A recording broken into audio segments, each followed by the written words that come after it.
Always doing that, having my chat feed up. Damn. What's up, everybody? I know it's out of the blue Saturday afternoon stream. We'll be doing the Stephen Smith show tonight. Already got that locked in for the notifications, so make sure you hit that notification too. We're going to be going into the details, the evidence, cover up. We're going to be getting all into that case tonight, tomorrow night. Yo, CJ, I made level 6 and got you requests to pull it up. I hope you're better than the people I've been playing. We'll see. Man, shit is crazy, Grizz. What's up? Yeah, I see that, Cherry. What's up, Grizz, Cherry, and Kevin? And that'd be sweet, Grizz. I'd appreciate that. Thank you for the shout out again on that little music video. That was cool. Yeah, we talked about that last night. Had a couple videos on that. Shit is crazy.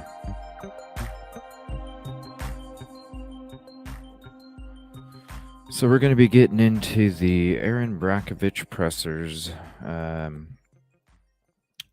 actually interviews on different news organizations, and then the town hall stuff that she did. So I'm going to go ahead and tap into the folder. And let's see here. Let's get that turned down. And if you're on Twitter,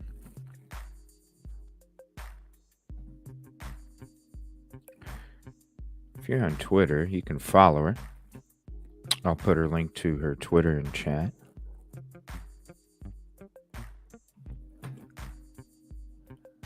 A lot of stuff to say. Tweets a lot. I retweet a lot of her stuff. But just bravo to her. She's doing an amazing job and has been for any of these kind of disasters for a long time. And it's an act of activist suppression. The Ohio law enforcement agency that linked Erin Brockovich to terrorism without charging Norfolk Southern for crimes associated with the train derailment in East Palestine deserved to be sued into oblivion. We're going to retweet that right now.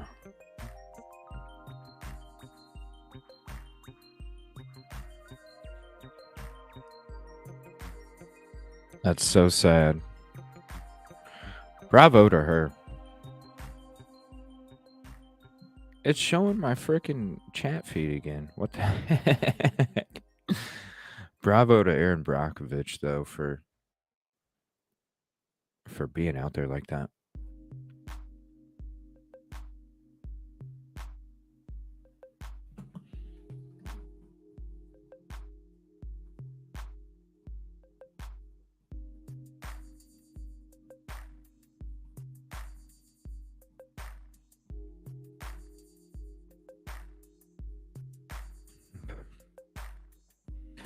All right, so I'm going to tap into this folder. Yeah, definitely follow her on there. I'm not going to watch the second town hall meeting, and you know what's weird is I can't find the first one. So I don't know if it is on purpose that I can't find it anymore, because I was going through my folder for it all, and I was like, I know I saved this. I know I started to watch it. I know I saved it so I could watch the full thing in the future when I do a show on it, and I could not find it anywhere in my folder. So then I tried looking it up on YouTube, and I couldn't even find it on YouTube. So I don't know if they took it down or what. But if anybody has it, please send it to me, because I can't find it now. And it's not even in my folder anymore. I do have the second one. We do have it. I'm going to go ahead and get into this first video about what she just tweeted on March 6th there about it's an act of activist suppression. The Ohio law enforcement agency linked Erin Brockovich to terrorism. So she's not allowed to show up back in East Palestine. So we're going to go ahead and get into that video. I know I got it saved here towards the bottom.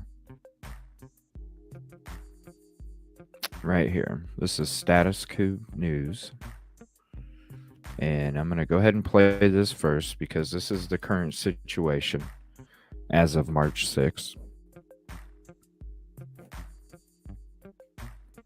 And then we'll get into some of the other interviews she did before we watch the second town hall meeting since they took away the first one.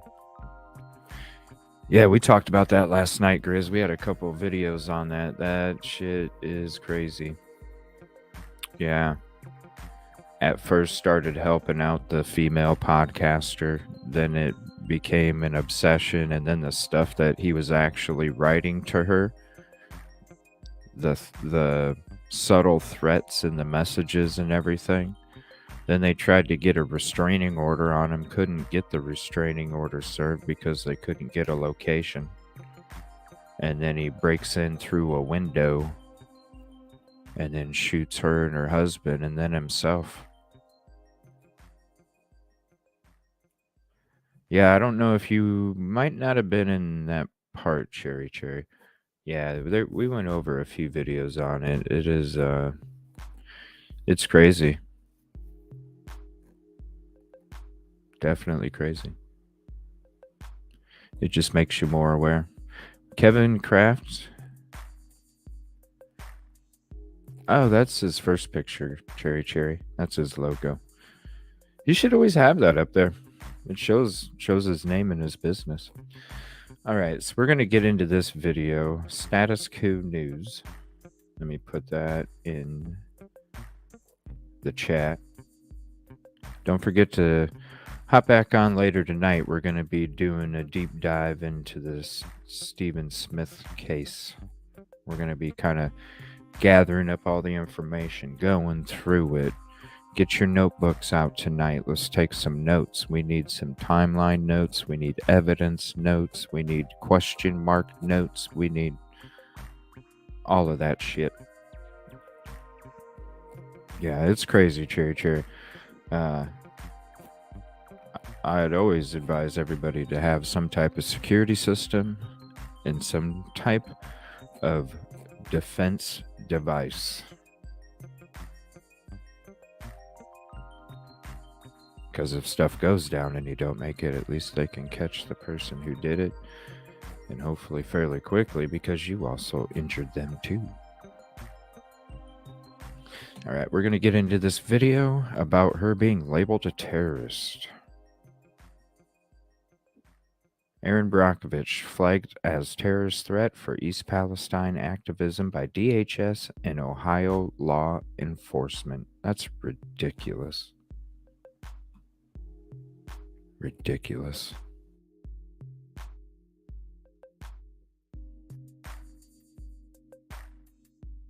It came out today that literally Ohio law enforcement put Erin Brockovich on a terrorist list. This is not The Onion. I am not making it up. Did I send that to you, Colin? Hold on. Yeah, it's the Yahoo News story. So Erin Brockovich was put on a law enforcement, put her on a special interest terrorism threat for her activism in East Palestine. Ohio law enforcement issued a report late last month warning that events planned in East Palestine by the environmental activist Erin Brockovich could prompt a terrorist threat from violent extremists, according to an intelligence bulletin obtained by Yahoo News. Dated February 24th, so about a week or so ago, and distributed to law enforcement agencies by the Department of Homeland Security, the Ohio Statewide Terrorism Analysis and Crime Center, Terrorism Analysis, I can't even say that, it's so long, assesses that special interest extremist groups will continue to call for changes in governmental policy, which may lead to protests in around East Palestine and or at the State House in Columbus. Yeah, you know, that terrorist, Erin Brockovich, committing the terror of saying 2 + 2 = 4, water is wet, and this is a cover-up.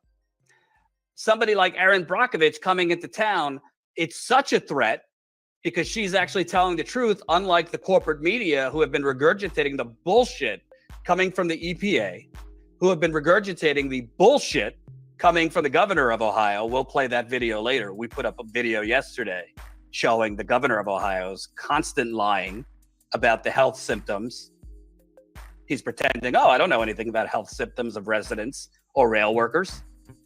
What kind of dystopian 1984 Orwellian nightmare are we living that Erin Brockovich is such a threat to the Department of Homeland Security? And I'm definitely going to try to interview her and get a response about this. That Erin Brockovich is deemed a violent terrorism threat, or that a push for changes in governmental policy might lead to terrorism. You know what's terrorism? When a corporation like Norfolk Southern spends millions of dollars to lobby our government, i.e. purchase our government, both the Democrats and Republicans. They cut corners. They don't do basic upkeep of their trains. And because they cut corners, because they cut staff by 30%, the entire railroad industry, because they don't upgrade their brake systems that are as old as Abraham Lincoln, I'm not making that up. Some of these brake systems are as old as the 19th century, that a fucking bomb goes off over East Palestine, Ohio, and the surrounding communities, and people, I'm sorry to say, are going to have cancer and are going to die young. And kids are going to have their lives forever stained and permanently damaged. That's terrorism. Not Erin Brockovich, who's actually fucking telling the truth. Let's play some of what Erin Brockovich said yesterday, Colin. I've spent all morning with some of the residents, and I'm very upset. Obviously, they're very upset.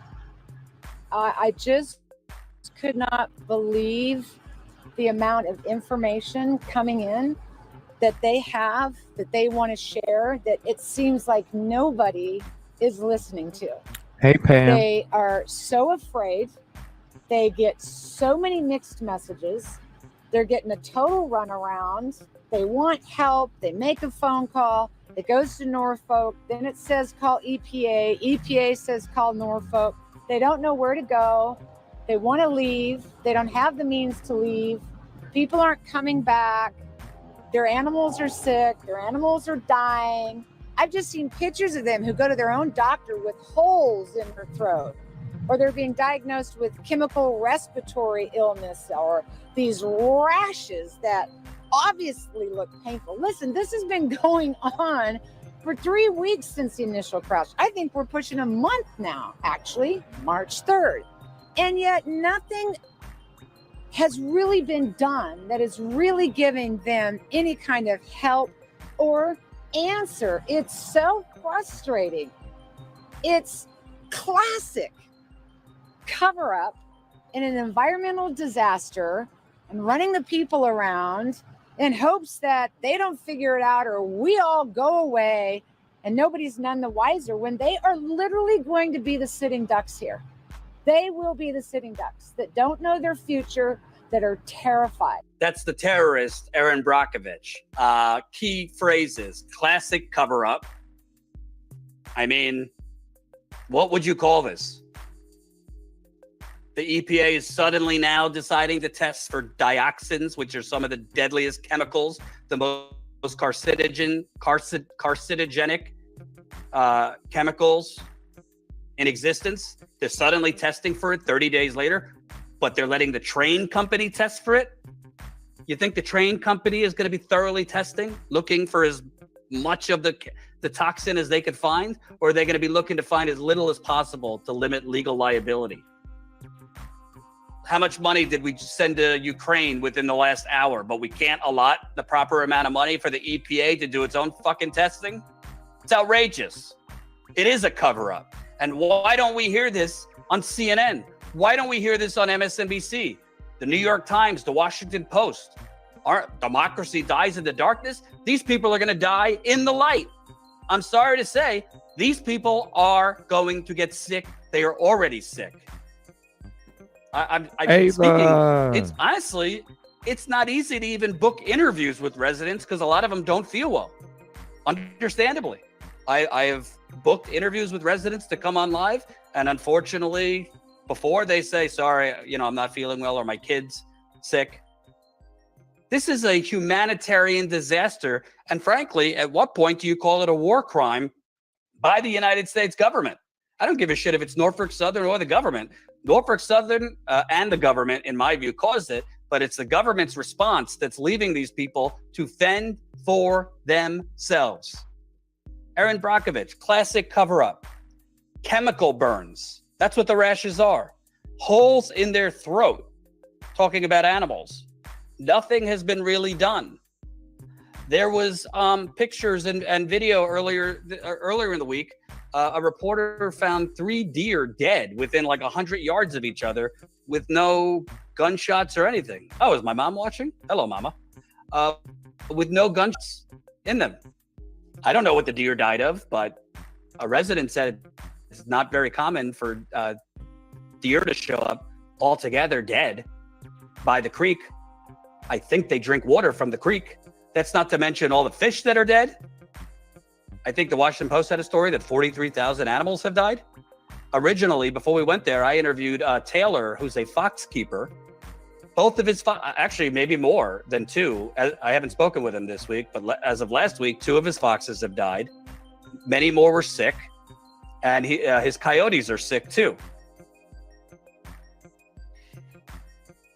But cable news is literally airing the murder trial of someone I've never heard of, Alex Murdaugh.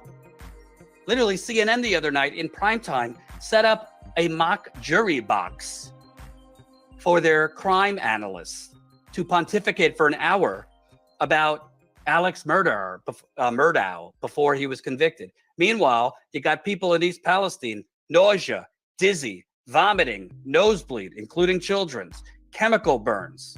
Their homes smell like gas stations.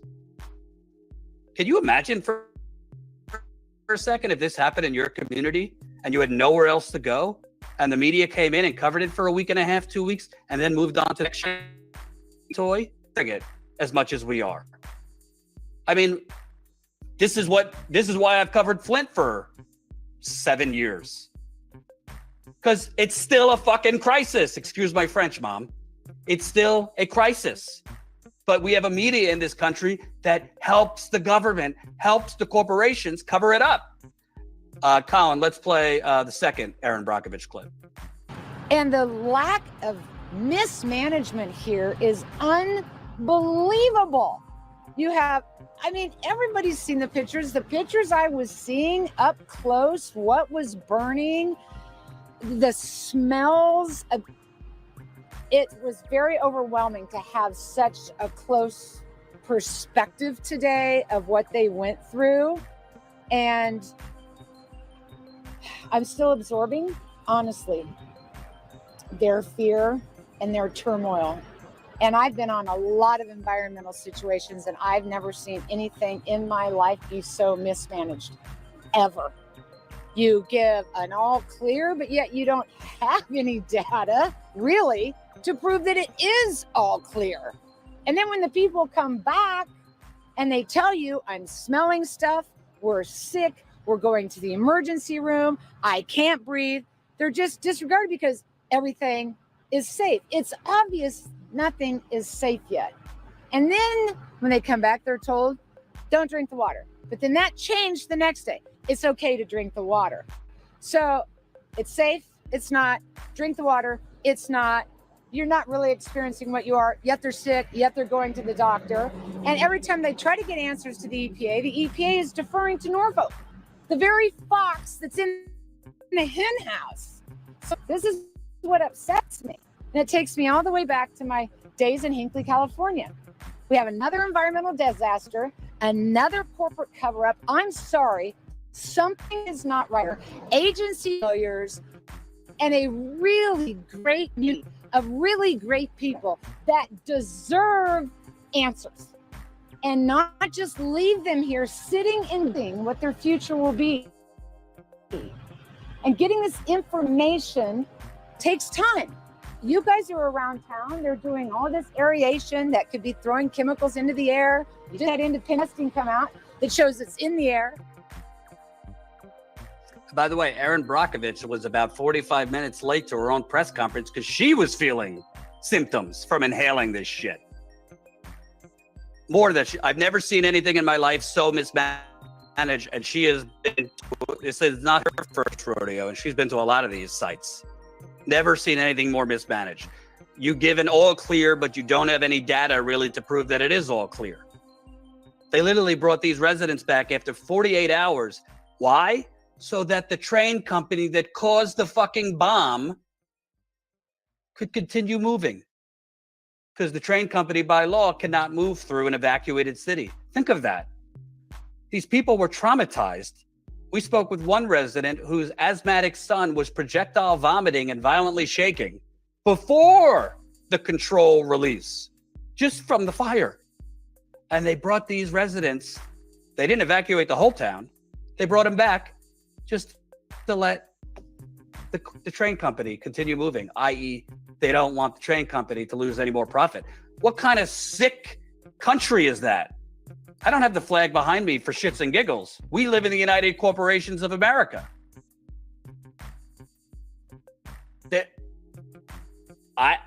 Others have used it. They are using this as a sacrifice zone.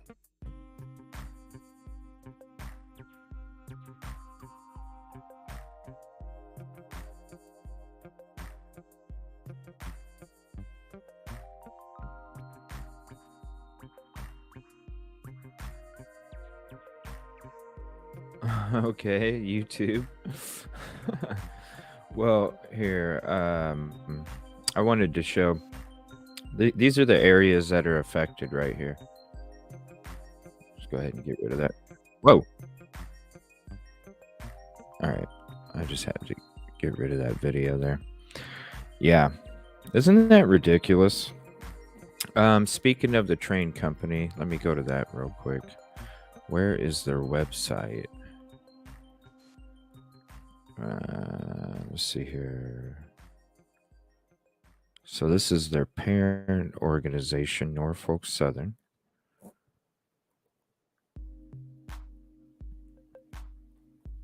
And then I'm sure you want the contact information. So here's all the details. I'll just let it sit up there for a second if you want to take some screenshots. It's I'll scroll. Let me see. I can probably get it in. Let's see. We'll get it in 2 screenshots.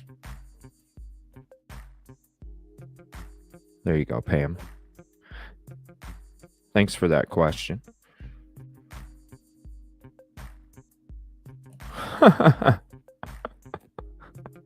Pam.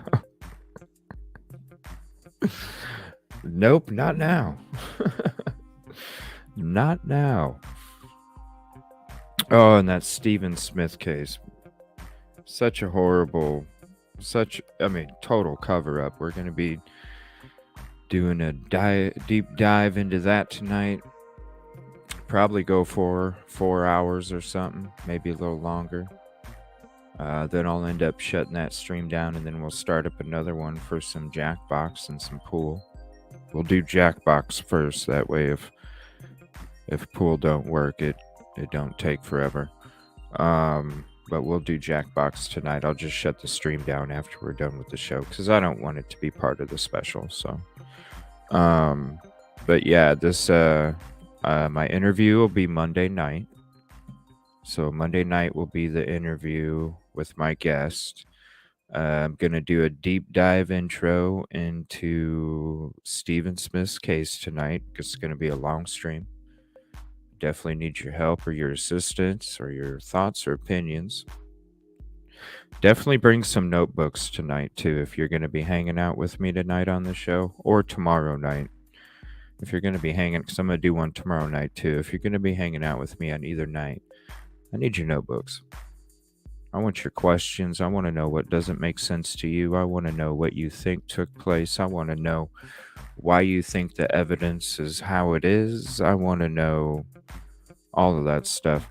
And if you have any articles or links, you can send those too. I do have quite a bit of stuff. We're going to be checking out a couple different things as well. Kind of going into some of the Murdaugh stuff, but we're not going to be talking about the other topics with the Murdaugh. We're going to keep Gloria Satterfield separate and such. It'll just be about the Stephen Smith case the next 2 nights. Then we'll have the interview Monday night, and then Tuesday we'll have the open panel for the thoughts and opinions on the last 3 shows. That being tonight, tomorrow night, Monday night show with my guest, and then Tuesday we'll have open panel thoughts and opinions on everything that we talked about, we learned about, what we think. I want everybody to be up on open panel, and you tell me what you think. We won't even be really going into videos and stuff that much. It's just going to be about what you guys think about everything that we've discovered. So keep some notes for yourself too for Tuesday night if you're going to be joining.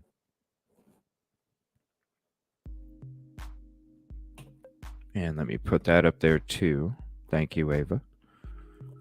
Let me see. Where's that at? Yeah, so have some stuff for yourself when you hop on Tuesday night as well.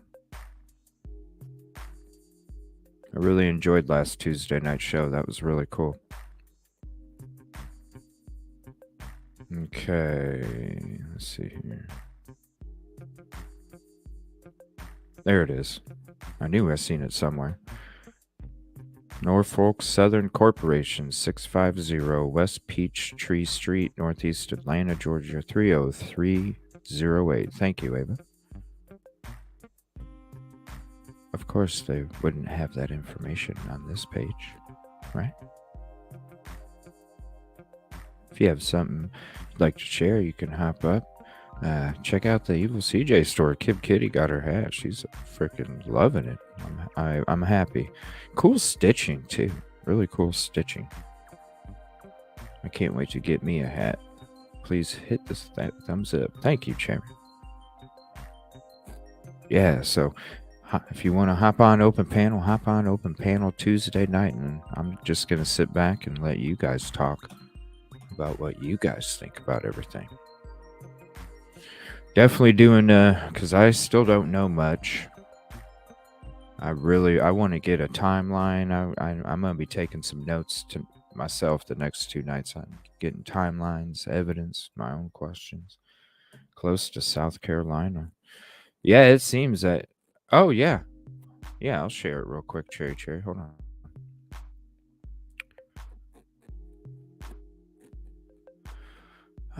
Let's see here. She sent, and I asked her to send me a picture that shows the back of it too, because that way you guys could see the strap. Now, unfortunately, I can't zoom into it. But if you go to the store, actually, I can go to the store and show you. So, here's the back of it. It's one of those, gotten feedback on this shirt. Nope, they I just have had hoodies purchased. I just had hoodies purchased. Hoodies and coffee mugs. But yeah. I mean, let me know, Kelt. We can always get it designed for you. And then that way, when you do hear some feedback, you can it'll already be there for you. We can always,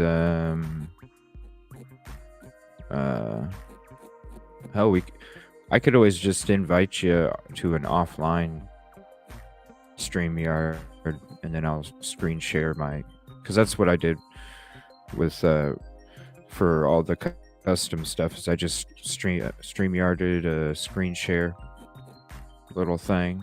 That way you could actually watch me do it, and then you can tell me if it's exactly what you like. So it's totally custom for you. me go get that. That looks big enough for a pony. Yeah, you can totally adjust it. So it's awesome. It's not a snapback. It's a strap. So you can totally adjust it. Let me see here. Let me go to the store and I'll show you what the hat looks like here. So this is the hat that Kib Kitty designed. And I should be able to zoom in here. Here we go. So that's what the stitching looks like. It's got the Kib Kitty Evil CJ show. And basically that's how she wanted it customized. She got to decide how big, where she wanted it, all of that stuff. So it's totally up to you. Totally up to you how you want it. I'll just invite you to a StreamYard. We'll set up whatever custom item you would like with whatever logos. Just give me the colors and what you want on there. And then I can get the logos and then I can invite you to StreamYard and we could do that. Yeah, she's like, oh my gosh, it's just like the hat that she said she had this one. I don't know. She said she had this one hat. She was so excited. And she was like, I had this one hat for so many years. Oh my gosh, I wore it forever. And she goes, this hat's just like it. I'm like, sweet. I'm so glad you guys are happy. Yeah, thank you. Appreciate that. So yeah, Kel, by the way, I did start a cartel folder this morning. So if you'd like to have a show with me Thursday night where you and me go over all this stuff, let me know. I got a decent amount of stuff saved already. I did a lot of organizing this morning for the channel. So, and then I definitely needed to talk about this Erin Brockovich stuff. All right, so back to the show. And thank you, Ava, for putting that address up there. So we got the phone numbers and the address. And so if you need it, you can go ahead and just screenshot it and do as you will. All right, here we go. Okay, so that is Holds East Town Hall. Oh, there is the first one. I guess I did get it saved. Cool. And then here's the second one. Now, we got some other short interviews here. Okay, so this might end up being a decent show this afternoon as well, but this is important. And yeah, we could talk later about my hair's an inch cut. And of course, baptismo. All suspects are innocent until proven guilty, and that is even the people that are elected officials that are committing crimes. Give me a break, labeling her a terrorist, whatever. Just because and I bet it's because I bet you this is why right here. Because of all this stuff. And this town hall meeting. But we're going to get into this. We're going to watch it. All right.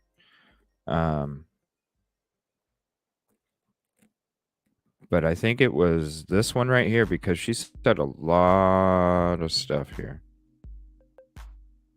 And that's only a 2-minute version. I'm just scrolling up. Okay, that's Cleveland News 5, 115. This will affect us all. All right, this is a channel. I'm trying to think if I check this out or not. I did want to get into this too. Let me check it out real quick.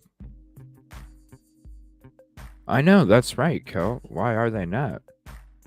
Because they're getting arrested?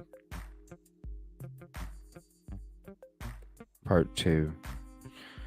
All right, subscribe. Oh, I guess I have. This is a new channel. I guess we didn't check it out. All right, cool.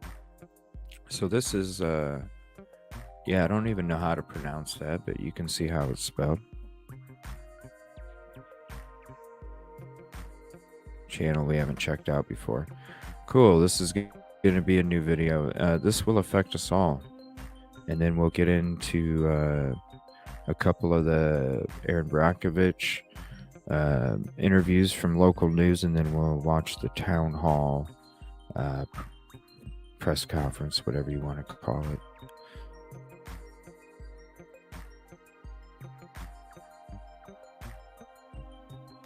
Oh yeah, But it gets worse. she's Scarier. Recently, yeah, she's big time. She's definitely big time. as I'm sure you've probably heard by now, we are under attack.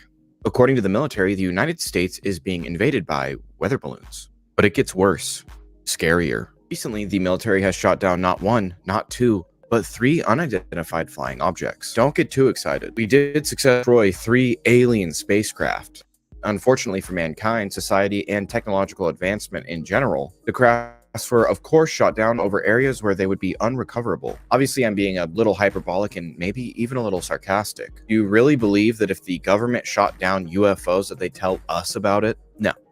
So why were we hearing so much about UFOs and spy balloons? Some theorists are saying that it has something to do with one of the worst ecological disasters of our lifetime taking place right now. Over the last couple weeks, it's just been getting worse and worse with very little media coverage because they'd rather us be focused on anything else other than this disaster. If somehow you didn't hear about this already, on February 3rd, a 150-car Norfolk Southern freight train carrying extremely hazardous materials derailed in East Palestine, Ohio, with at least 5 tanker cars full of a toxic substance, vinyl chloride, just getting absolutely demolished. Now, luckily, these 5 tanker cars didn't initially catch fire, but authorities were worried the cars were at risk of exploding, so on February 6th, they instead lit them on fire. Of course, caused a massive chemical fire, which turned into a huge toxic plume of gas that formed a giant toxic cloud above Ohio, making those hazmat dancers at the halftime show look a little ominous. To put into perspective just how dangerous this is, let's take a quick break to talk about vinyl chloride, the substance they vented for the cars and ignited. Vinyl chloride, when ignited, turns into phosgene gas, which is a Schedule III chemical weapon going back to World War I. This chemical is so toxic and dangerous that usually when companies need to use it, they make it on site and use it on site so that it never has to get transported. Back in 2011, an employee at the DuPont chemical factory in West Virginia forgot to flush a small connecting line of the substance, caused it to leave its liquid state and turn into a gas, bursting through the line and killing the employee. 2 pounds of the substance was released into the atmosphere, which, like I said, killed the employee, injured 2 others, and was actually detectable a quarter-mile away. There were at least 5 tanker cars of phosgene gas that were derailed, vented, and ignited in Ohio. That's 5 days after the crash, though, so it had most likely already seen. Yeah, phosgene, which is a chemical weapon they used in World War II. Okay. Just to let that sink in. We went over that. With those chemicals all being burned together, it created a chemical acrolein.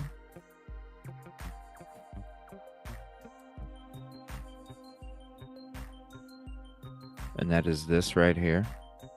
I'll throw up the link for the Google search in the chat.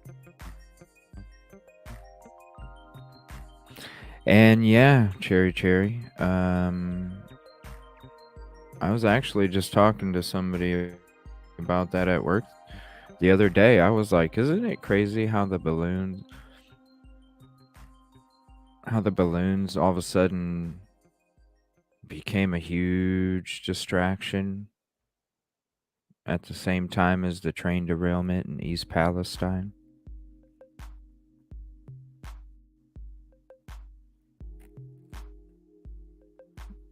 Yeah, this is the chemical they haven't been testing for, but this is a chemical that's been showing up from the third-party environmental testing companies that are out there.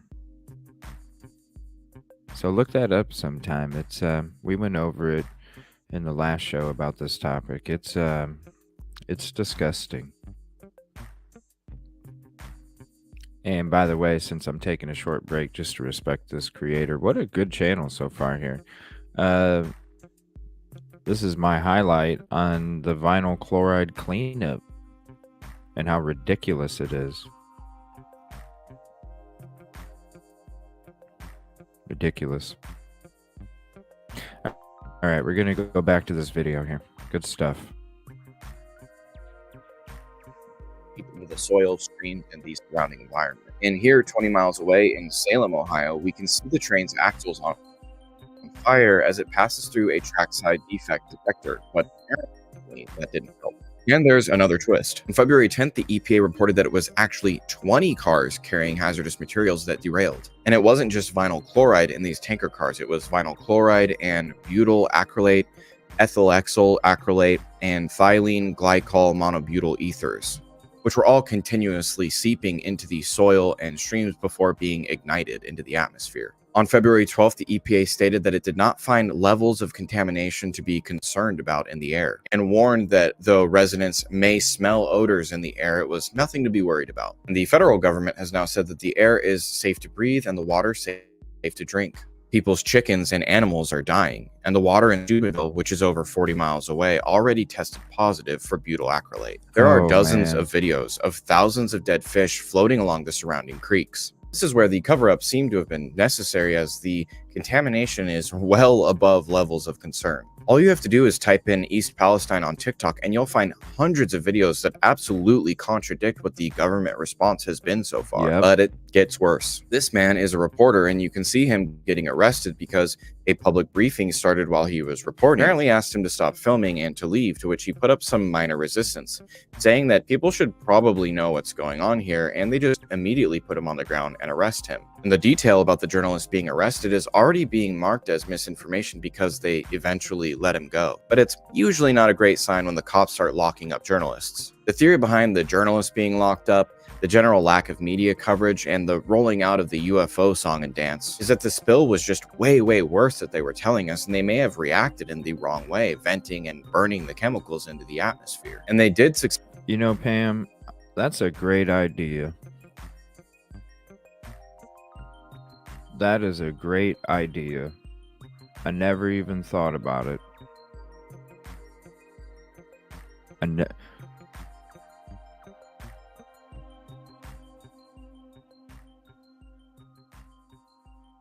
That is a great idea.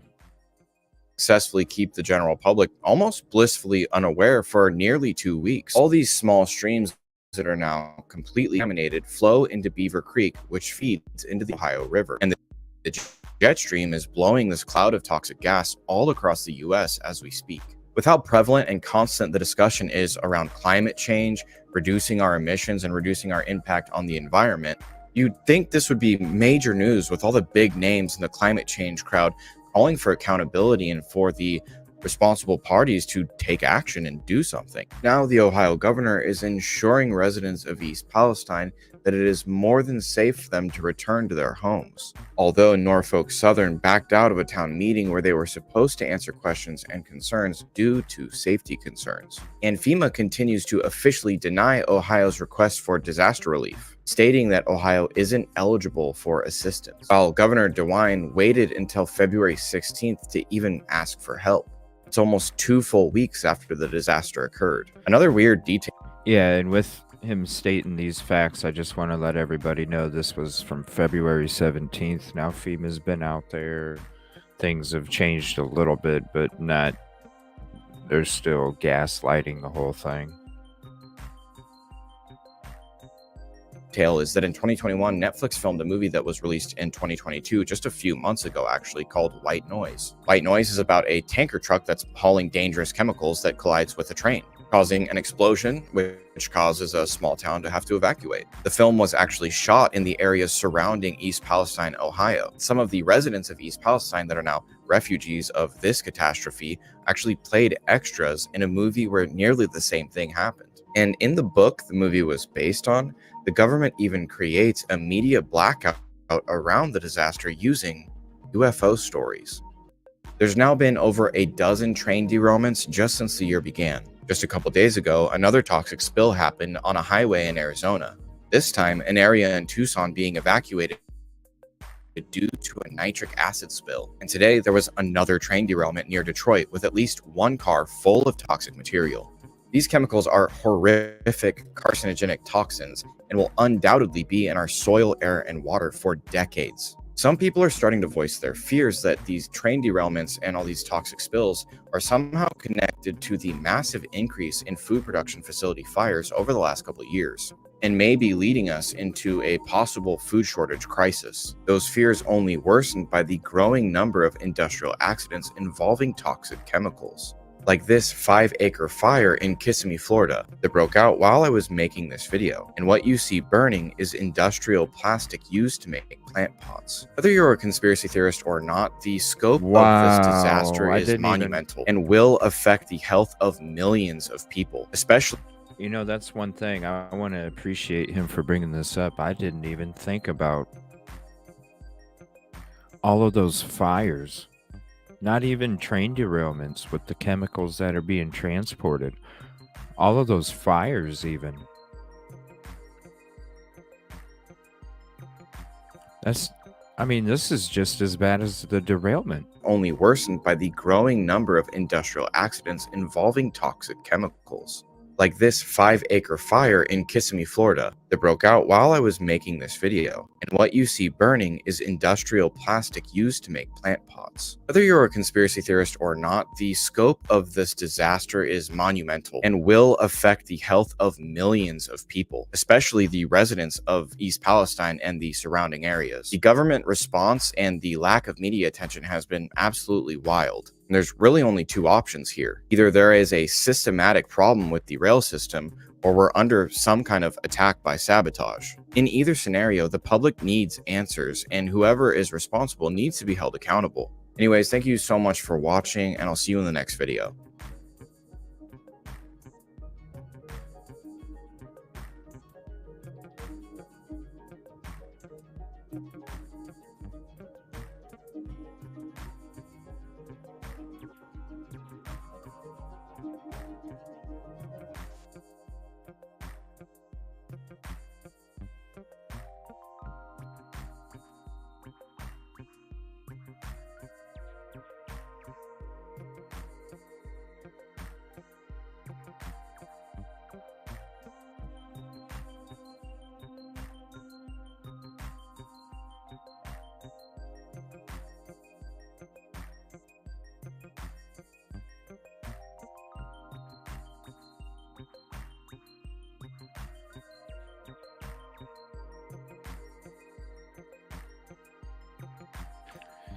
Sorry, StreamYard bugging.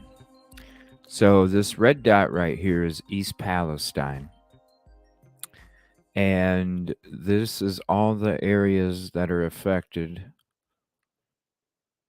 when it comes to these chemicals traveling through from the Ohio River, then connecting to these other major rivers.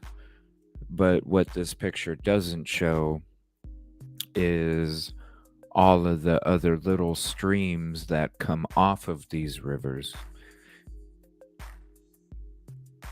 It doesn't show the chemical cloud as it was coming up over Lake Erie into Canada, over Toronto, then over New York. Then it came back down through Pennsylvania, Virginia, some of North Carolina, West Virginia, Kentucky, back up through Ohio, back into Lake Erie for a second time.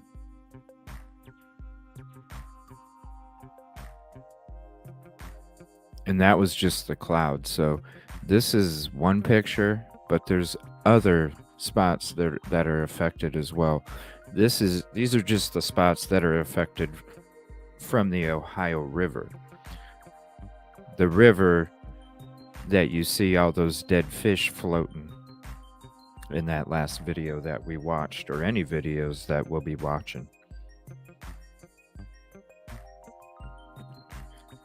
This is a huge freaking area.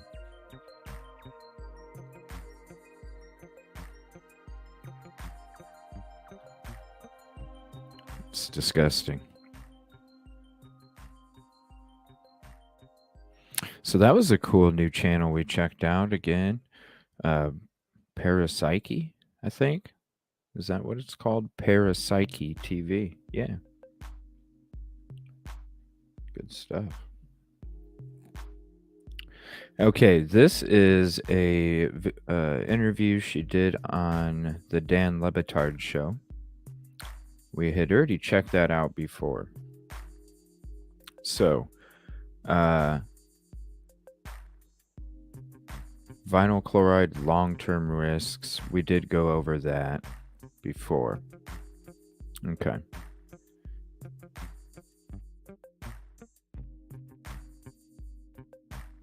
Let me see here. This is 2 weeks interview. So let's go to this one that we haven't seen yet.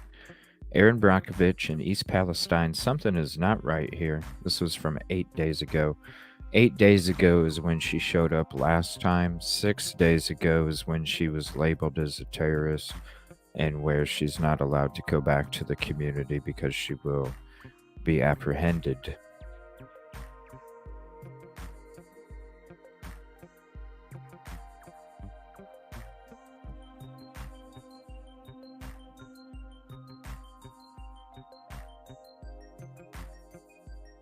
Yes, it flows down. Hmm. That's why all those other that's why all these other ones are connected, because this goes down this way. If you can see my mouse, I don't know if you can or not, but it flows south. So it actually, let me see, it took from East Palestine to my location, it took about, I think, 2 or 3 days. 2 or 3 days to reach my location. And I'm in the purple. I'm in this purple zone. And it took about 2 or 3 days. So yes, it flows south, Co. In Atlanta, wondering if they are responsible, everything.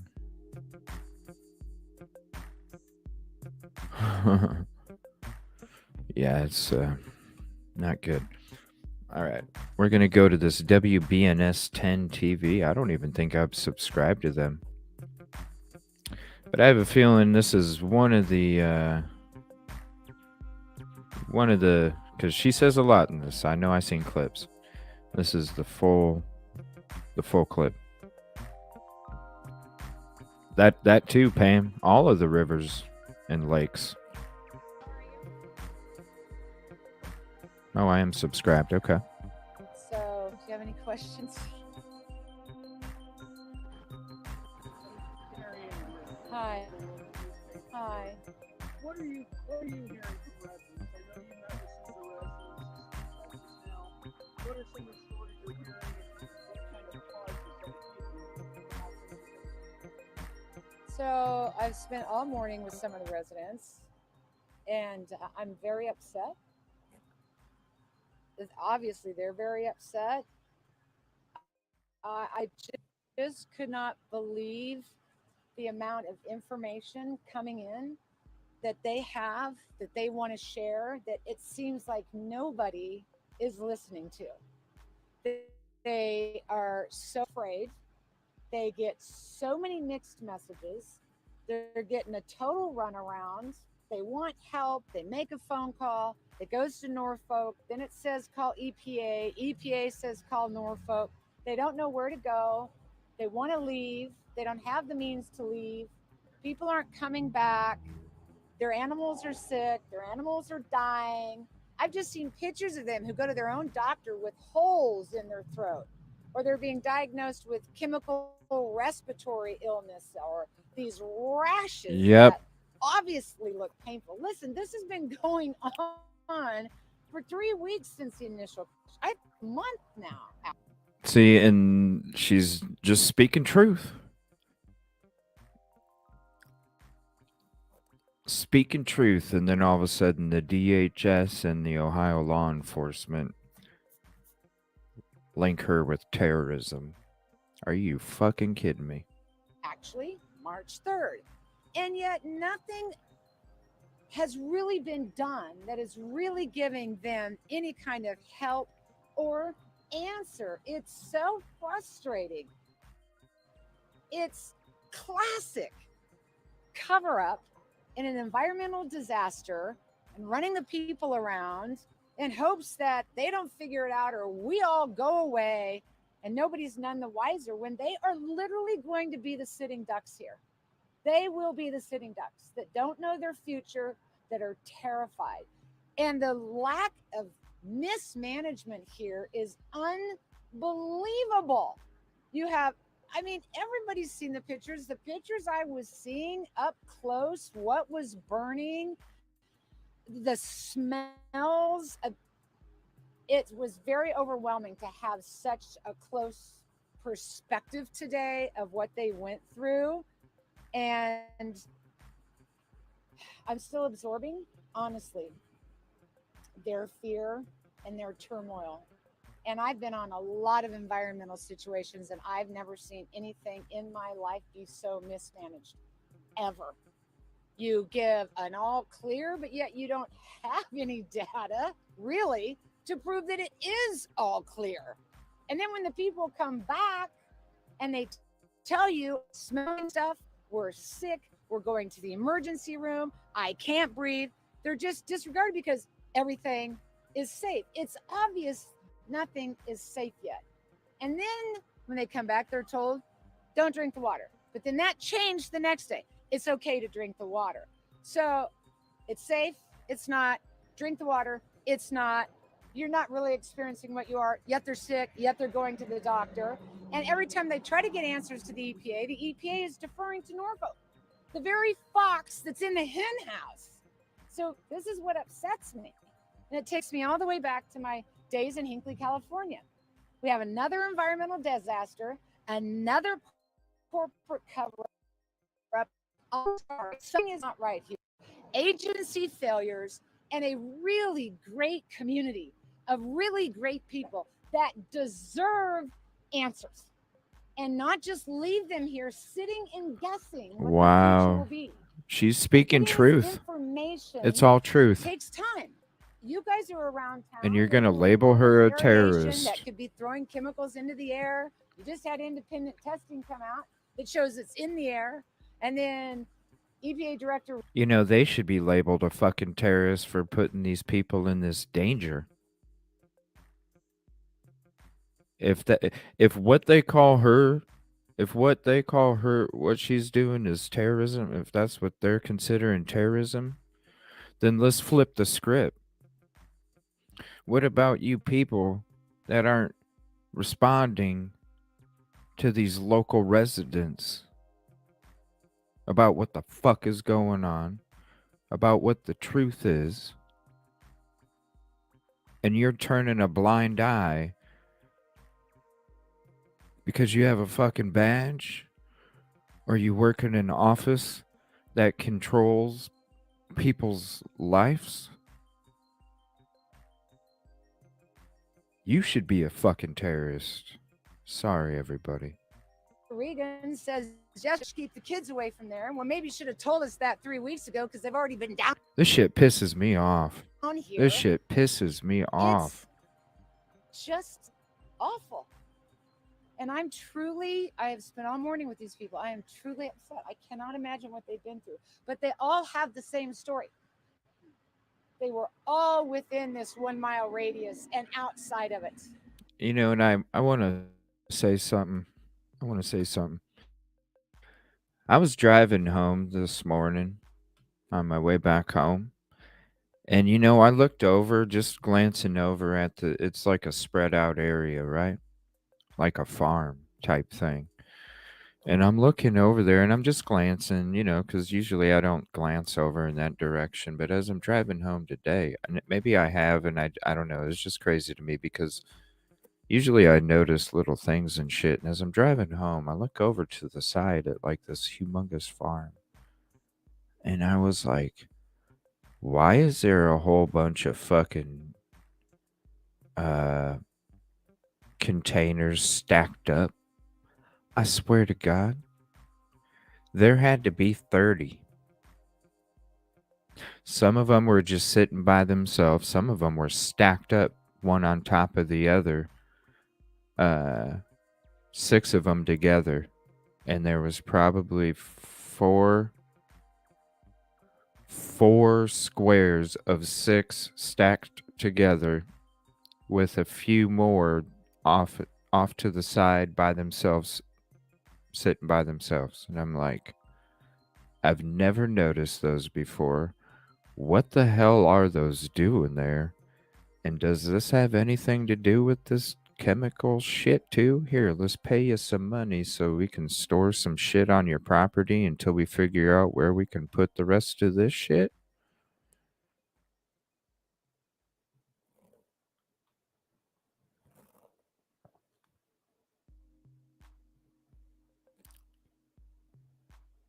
Right. I read that. Yeah. Yeah, I heard about that. Oh. Pay up. All right, back to this. She is just speaking truth. I can't believe they're labeling her a freaking terrorist. This is ridiculous. She needs to be heard. All within this 1 mile Her radius voice needs and to be outside of heard. it. They have Norfolk wanting to do tests, and their well water is, all these colors. They're worried that doesn't. They don't know what it means. What does it mean? It smells. What does it mean when I come home? I can't breathe. And then the frustration that they just get run around. Every call to every agency. Well, they're already delivering the chemicals to some of these disposal sites here and already, so it wouldn't surprise me, Kelt, if that could be it. It wouldn't surprise me. Leads right back to no. And I really want to know why they're controlling the narrative. The narrative needs to be this community, and what happened to them? They are not stupid. They are not making things up.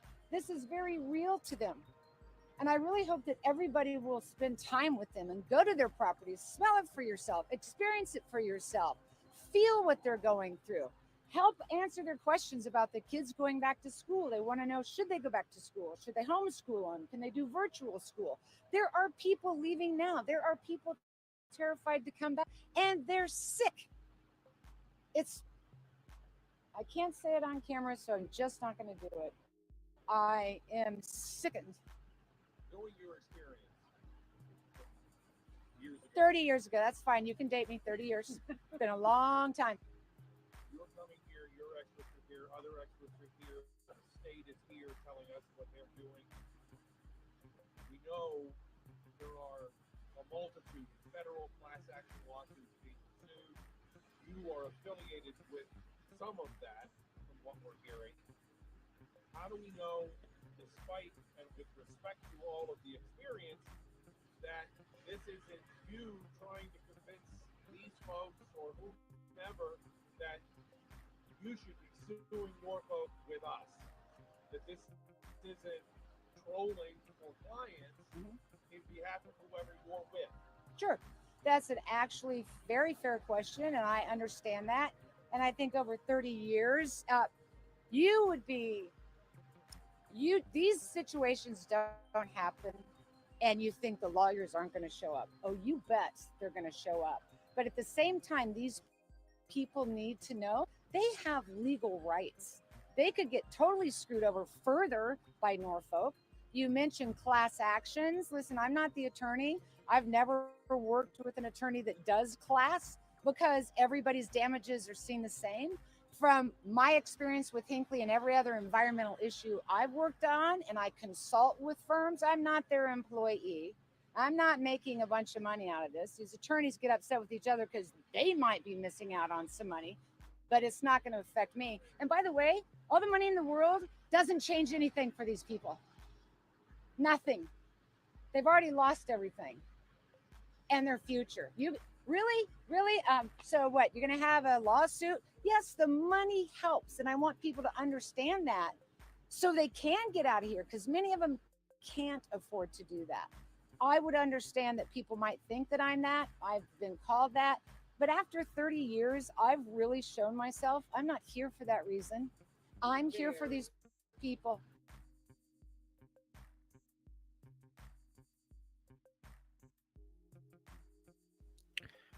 Well, actually, Kelt, I haven't been able, I haven't done like a crazy I haven't done like a crazy research. Uh, but the last videos I have of her talking to any media outlets are from this day right here. 8 days ago, I So, do think. you have any questions? Let me look here real quick. Yeah, I believe it's 8 days ago. Um, are the 8 days, 8 days, 11 days. Yeah, and it makes you wonder. This is what it makes you wonder: is the is the man upstairs telling the man downstairs that you need to declare this person a terrorist, and now because they're buddy buddy with major news networks, now they don't want to have her on there either because, this woman's labeled a terrorist now.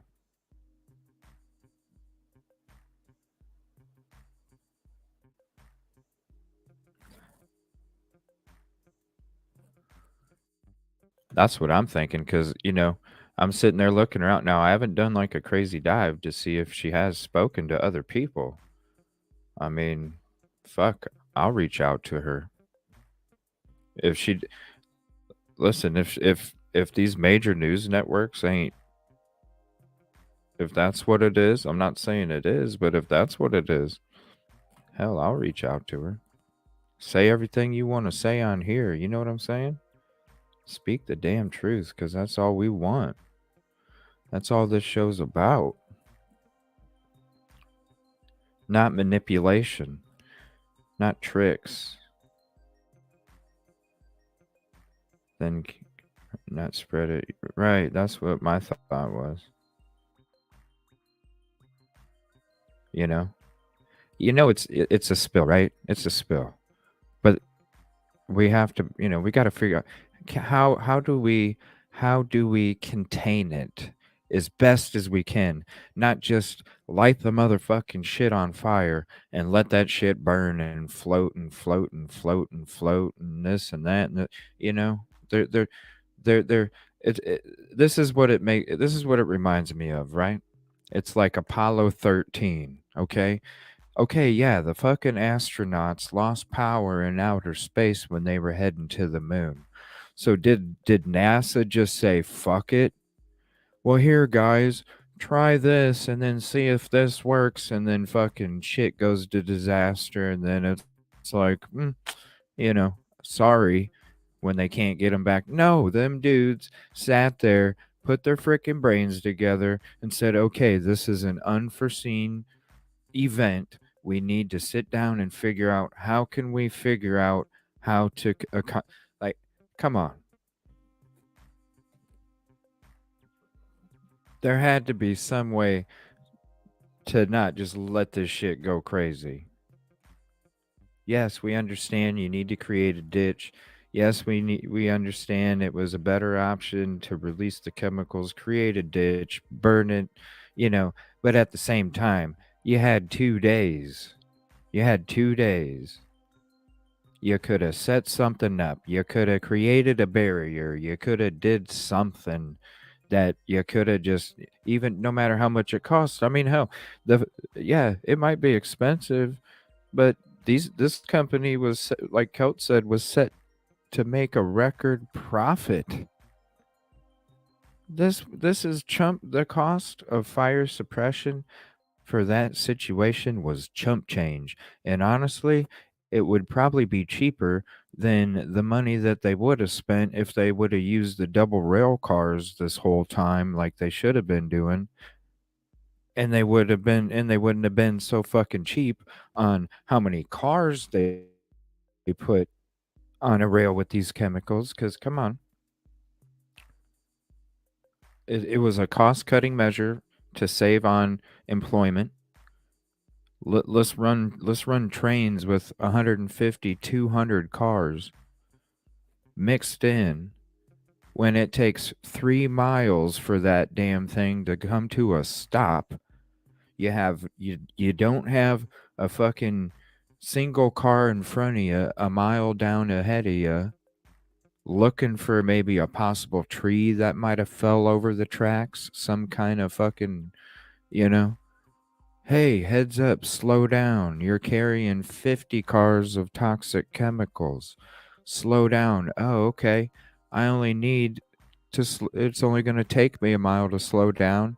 He's a mile or 2 miles ahead of me, and he let me know about the obstruction in the railway so we can slow down safely and we can make sure that nothing derails and we can get rid of the obstacle and then move on. It's just crazy. They can afford it. What's up, Kid Kitty? How you doing? Man, every time I talk about this, it just makes me upset. But they got no. Yeah, exactly, Ava. Way more often, and it's a gamble. That's damn right. It's a gamble. I could, because I was exposed living. Oh, wow.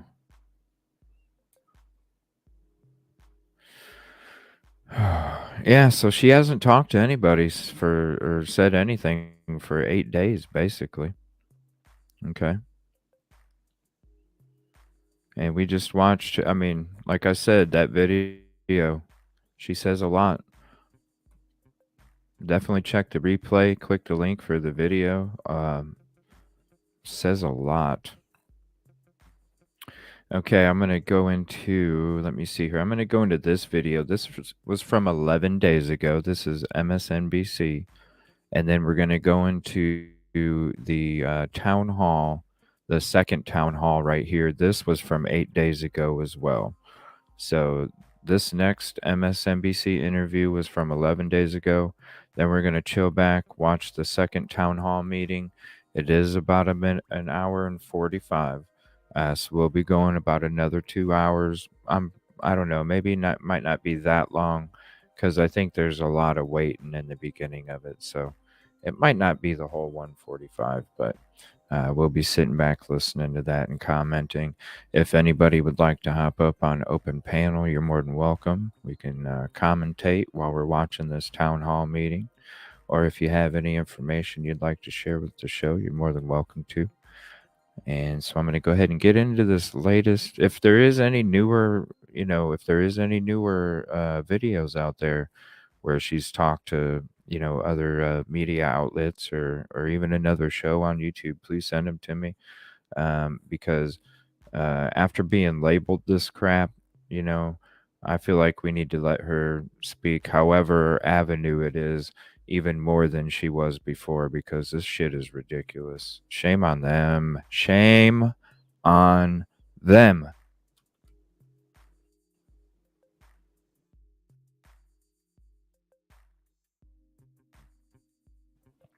I'm sorry, Pam. Consumer advocate Erin Brockovich joins me now. Good to see you again. There was quite a lot of concern. Tell me about the reaction that you had from the residents and your advice to them.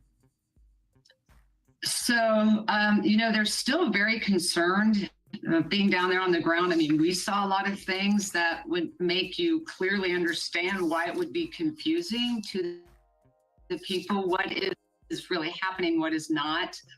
They are scared. They are united.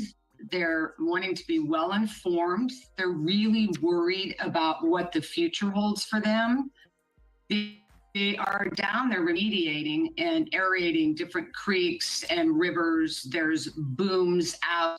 They're definitely, as they aerate the water, creating it to come back into the air. It's very concerning when you go to the high school and they have all the drinking fountains locked. So there continues to be a very mixed message that I think continues to create angst within the community. So they don't seem to be trusting what they're hearing and really worried about the future impacts of this for themselves and their children. And what are they saying about the federal response? Because there's been so much political outcry about the president not going, being in Kyiv. That's from Right. the Republican side. From the White House, they say they had FEMA there in the 2 hours after the accident, which is the normal response, and past presidents haven't gone. So what are they telling you? Well, they're frustrated and they don't trust. And I really think that, they want this focus to be on the train derailment and the environmental issue and impact that it has caused to them and their health. That is their focus. Well, we're going to go back out there again on Thursday, and our message to them is, these things take time to unfold, and a lot of missing information will fill itself in here soon about what the testing shows, what they need to look out for. This won't be an overnight fix. And that's the thing that creates angst for them and makes me so sad. This will be a long haul for them for monitoring the water, the aquifer, worried about soil vapor intrusions, what chemicals were they exposed to, what should their doctors be looking for, and what will that future hold for them in 10 years. And many of these train derailment sites, if not all of them, that we've seen happen that have similar chemicals like as this site does, their water's still contaminated. So you try to just give them the best information, even if it's something they don't want to hear, because they do well at least knowing, so they can plan and prepare accordingly. And that is the biggest thing that is so difficult in a situation like this. We're just not going to have every answer that everybody needs at this very moment. But what we do hope happens is that they pay very close attention to the municipal water, aerating, continue with their remediation, monitor the air. And again, it's good to see CDC down there. These people want answers about what to look for in their health, what their symptoms are, who could oversee that, and what that would mean for their future. Do they trust the EPA? No, it's so hard for them. This is a lovely community, and they're very united. They ask great questions, but they're in a position now where they just don't trust the situation. Even when I was down there, you hear that it's all clear and it's safe. But at the same time, they're remediating, they're aerating the water, there's VOCs in the air. You have the wellheads for the city in a park near the high school that's close to the site. They're aerating that area. I mean, what is in the air? What could be getting into the schools? It's such a mixed message. So I do, and I am concerned for them that they are clearly in a position where they don't trust what's going on. And at this point, they don't know who to believe.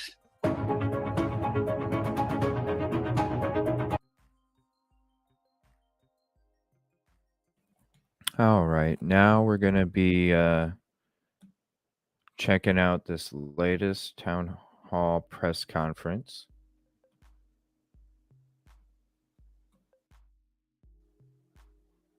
So this is the second town hall meeting that was from 8 days ago, the same day that she was doing those other videos that we were watching. So we're going to sit back, check out the press conference, town hall. Again, if anybody would like to hop up while we watch this, you're more than welcome. We're just going to chill back, watch this, commentate on it. Yes, again, sorry, Pam. They need to, this is crazy what they're doing.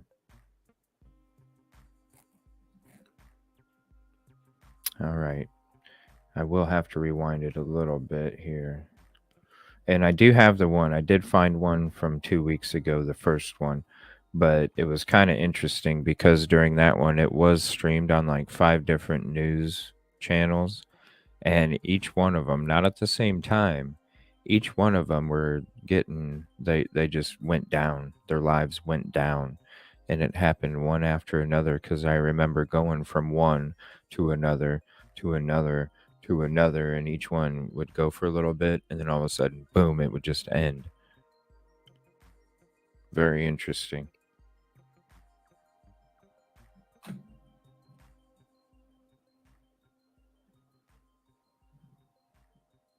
said, hey. Oh, nice. They start talking right away. All right, I'm going to go ahead and put this in full screen. And I know the audio is will be a little bit hard to hear, so I'm going to make sure I got the closed captioning up and I got the music down turned down for you. I do not. I know exactly, Coat.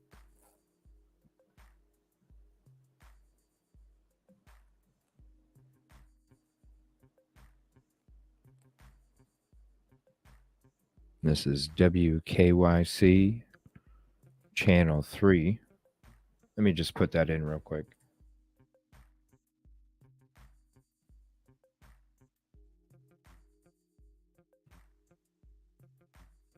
Just to make sure. I want to display this here.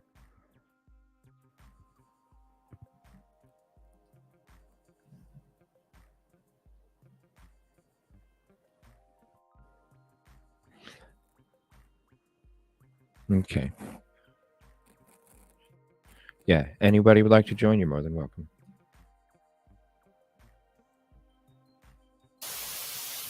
Oh man, that fuzz. All right, let me see if it gets fixed. As well as throughout the state of Okay, Pennsylvania. it does. Jeez, whatever that was. Well, that might be. And then make sure you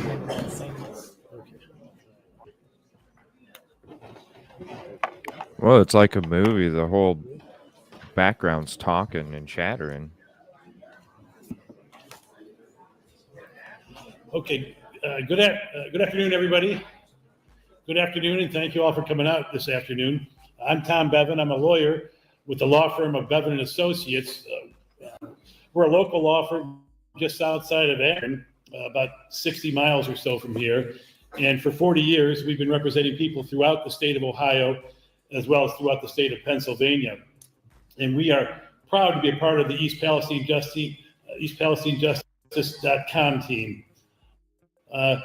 It's been our mission to help people just like you who play by the rules, but have been harmed by corporate polluters or corporate wrongdoers who don't play by the rules. And we've represented tens of thousands of people across the state of Ohio, and many people right here in Columbiana County who were exposed to toxic substances such as asbestos and benzene and vinyl chloride. And I got to tell you, I'm just as mad as everybody at what happened here as everybody in this room is for this tragedy really to happen so close to where I live and where I've represented so many people is personally very upsetting to me. Not long before the Norfolk Southern train derailed here in East Palestine, it passed about a half mile from my house where I live. My associate attorney Josh Grunda from my office, he has family that lives right here in Columbiana County. And my wife, who was visiting her parents, was in the danger zone the day after that derailment. So we really do take this personally. And that's why my firm has helped to put together this amazing team of lawyers and advocates to speak to you here tonight at this public seminar about past train derailments and related public safety concerns and some of the medical and legal issues which may arise following train derailments such as this. Now, our speakers today have helped thousands in other communities who have been impacted by the effects of similar catastrophes. And we're happy that you all have come here today to learn more about what can be done to protect yourselves following this disaster. Now, before I turn things over to our speakers, I mentioned earlier about playing by the rules. Well, we as lawyers, we have rules that we have to follow, and we will follow them. Our rules for our profession are created by the Ohio Supreme Court, and they tell us that we're permitted to hold a legal seminar for the public such as this, but we're not permitted to answer your individual questions or meet with you one-on-one tonight. You are certainly welcome and encouraged to contact us for a consultation regarding this matter. There are information packets by the entranceway that if you haven't picked one up already, please pick one up. You can contact us at our website. It's eastpalestinejustice.com. And you're, of course, also always welcome to contact another lawyer of your choosing regarding this matter. But again, we encourage you to reach out to us after the meeting today. We're not permitted to answer your individual questions or meet with you about any individual specifics that pertain to you in this case tonight. But we are more than permitted to do it after tonight. Now, I want to introduce you to one of the people fighting for the people in this community in this effort, Erin Brockovich. You've probably seen her on TV demanding answers from the company and governments in matters such as this. So I'm so happy that you can be here to address all of us tonight. I present to you environmental advocate Erin Brockovich. Erin.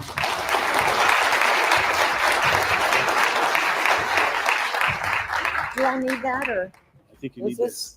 I need this? Yes. Then what do I have this one for? I don't know. I'm just a lawyer, not the technical guy. Do I really need this? No? It doesn't work. Hi. It doesn't really. Okay. Hello, everyone. Erin Brockovich. You know, I have a joke. Not that we're in a funny moment, but everybody's under a lot of stress, so I'll just let you know anyway. I'm not Julie Roberts. Okay? That's confusing to a lot of people. You know, one of the hardest parts of my work in these types of situations is I truly, every time I come to a community that has been harmed, it breaks my heart. Because when I come to these communities, they are some of the greatest people I ever meet in my life. Reverend, hello, it's nice to see you again. We saw you last week. Thank you for being here. And it frustrates me further when we have a situation like this and everybody's concerned and clamoring and wants to know information. It becomes even more frustrating for me. In a situation like this, we're kind of learning as we go along as well, what's going on, who's not being forthwith, what we can find out, how we can mobilize, and how we can get here for you. I came into town last week. I got into town last night. And I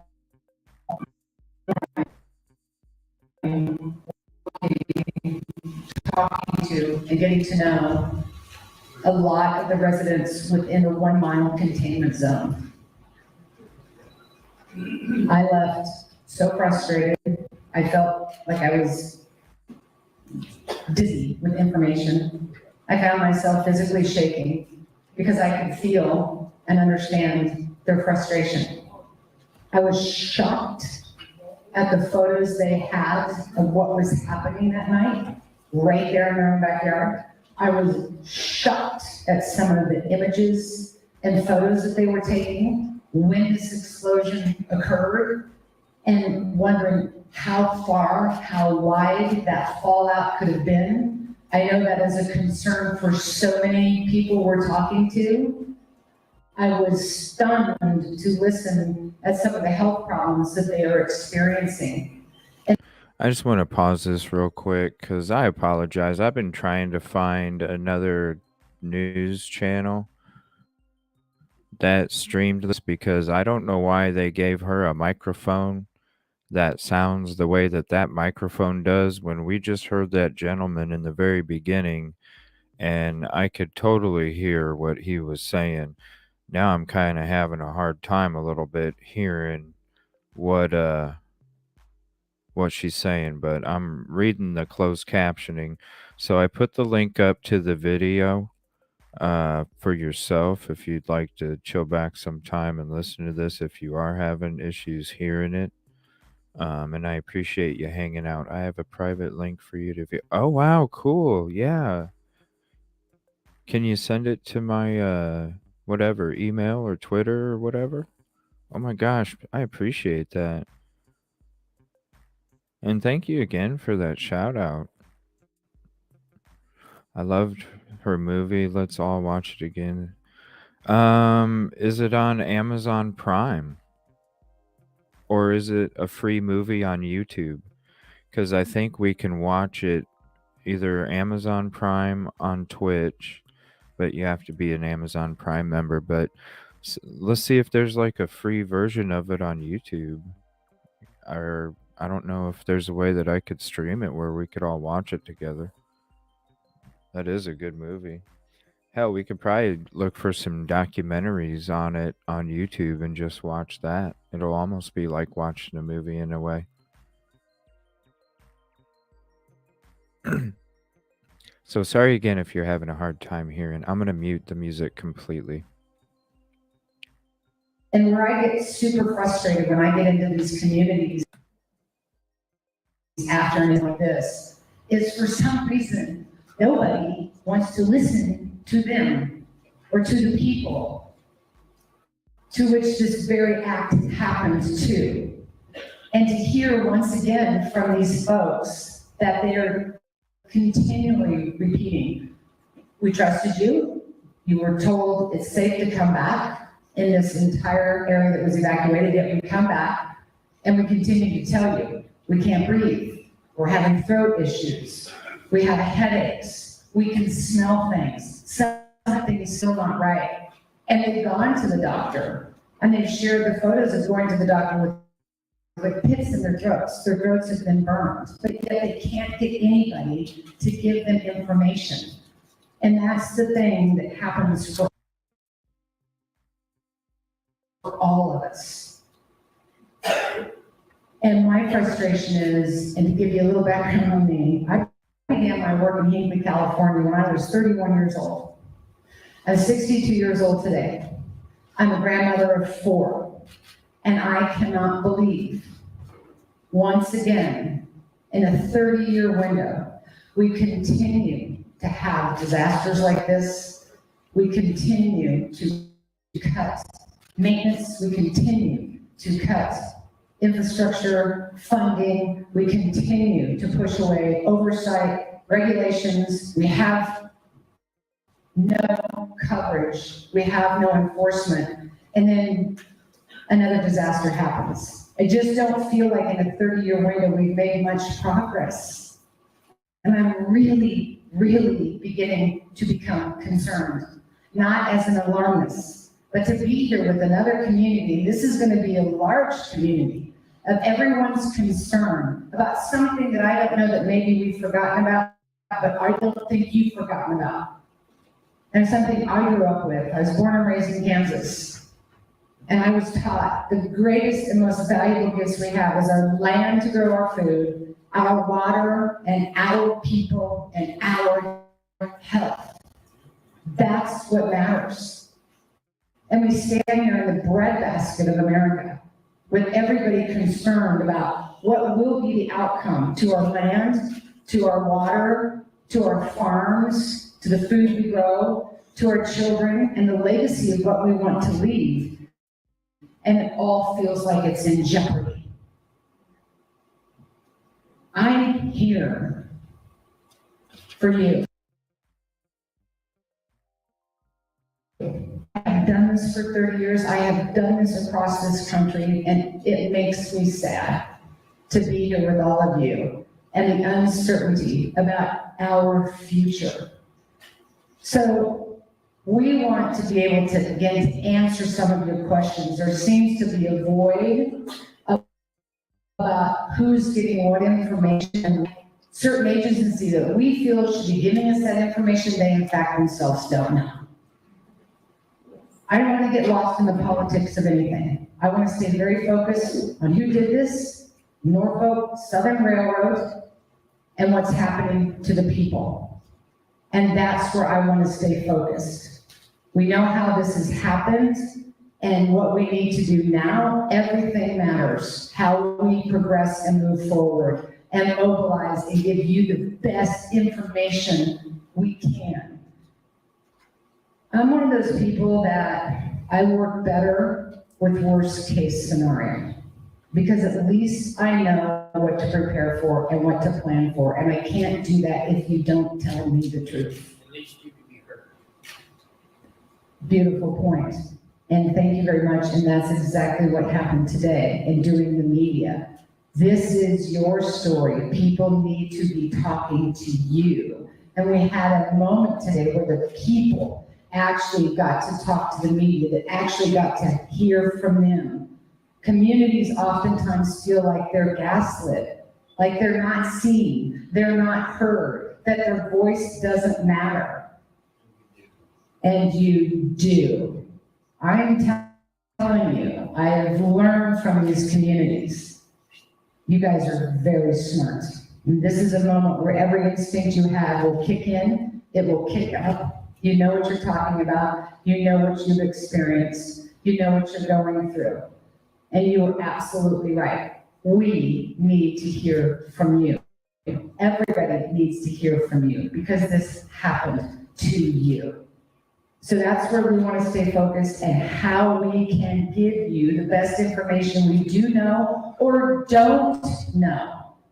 At this moment, there's a lot of unknowns. Norfolk Southern Railroad tends to be the one in charge. Okay, well, I'm sorry, I'm not going to trust them. And they're the ones doing all the data. And I'm not going to trust your data. I am frustrated, and what we are seeing is agencies are deferring to them. I don't want Norfolk Southern Railroad to carry the narrative. I don't trust you. You are the fox in the henhouse. I'm not going to trust you. It will be the people that have the story that we need to hear from. And you are left in a place where you have nothing to trust. But I want to tell you, you can trust yourself.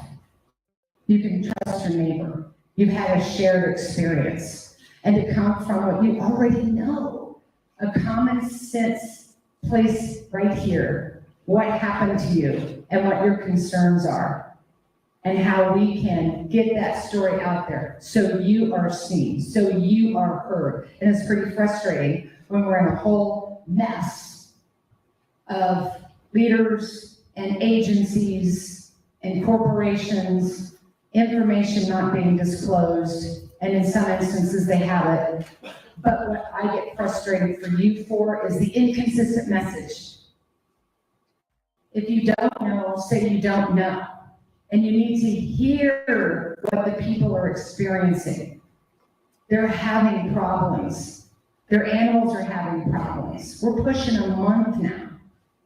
And we need to mobilize, and agencies need to mobilize for you so we can begin how we move forward from. I can't take back what happened. None of you can take back what happened. You've been set up for years, if not decades, of water problems, of potential soil vapor plume, health issues, diminution of your property value, your land, and an uncertain future.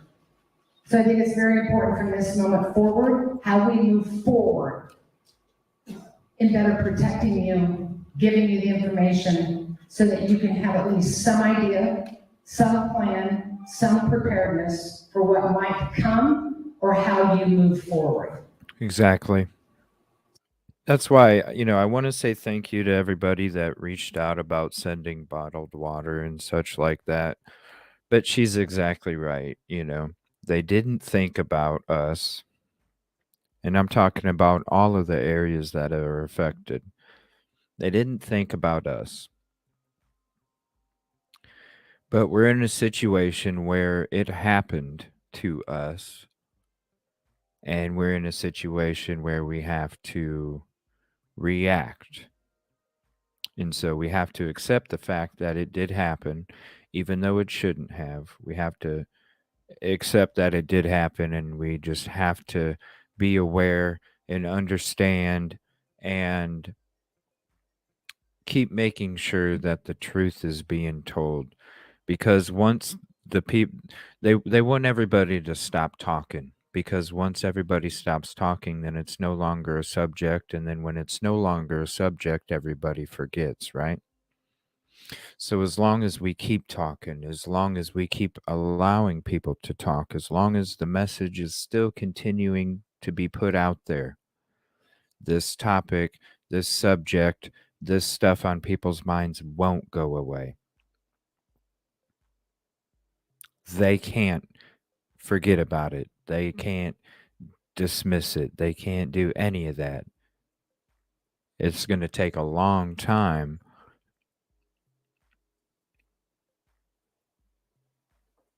But we have to keep talking about it. It sucks that it happened.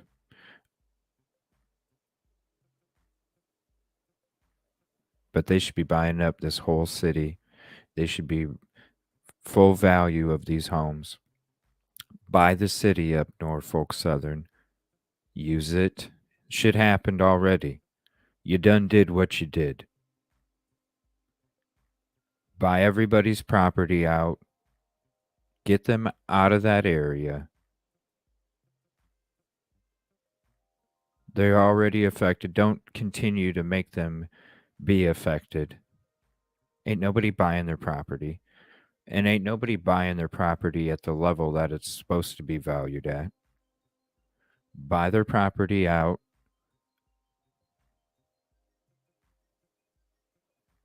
Use that town and what's left of buying everybody out so you can better understand what it does for real to a community, minus the people that just got affected, the soil, the homes, everything, the creeks, everything in that area. Use it to do better. You don't need to recreate a situation or in some lab. You already have it right there. Buy these people out. Give them what they deserve. Get them out of that area. Use the damn thing as a learning lesson, Norfolk Southern. So I'm here tonight, and I work with a team that I do trust, and I will be here rest of the afternoon, it's not nighttime, and talk with you. Oh, sorry, and I wanted to say, Grizz, thank you. I will check it out. I'll try and check it out here soon. It might be after the show. And everybody, I'll be back on tonight for the Stephen Smith deep dive. So if anybody has any links or articles or any information, I don't care if I even have them saved already. I did some work this morning. I'm going to be doing a long show tonight on this deep dive. We're going to be deep diving into it tonight. Tomorrow night, I'm going to be having my guest on Monday night. And then on Tuesday night, anybody that wants to join the open panel, it's going to be a thoughts and opinion show again. So I encourage anybody that wants to hop up and talk about tonight's show, tomorrow night's show, and then my special guest coming on Monday. I want to hear everybody's thoughts and opinions on the last few shows that we do before we do the thoughts and opinion show on Tuesday.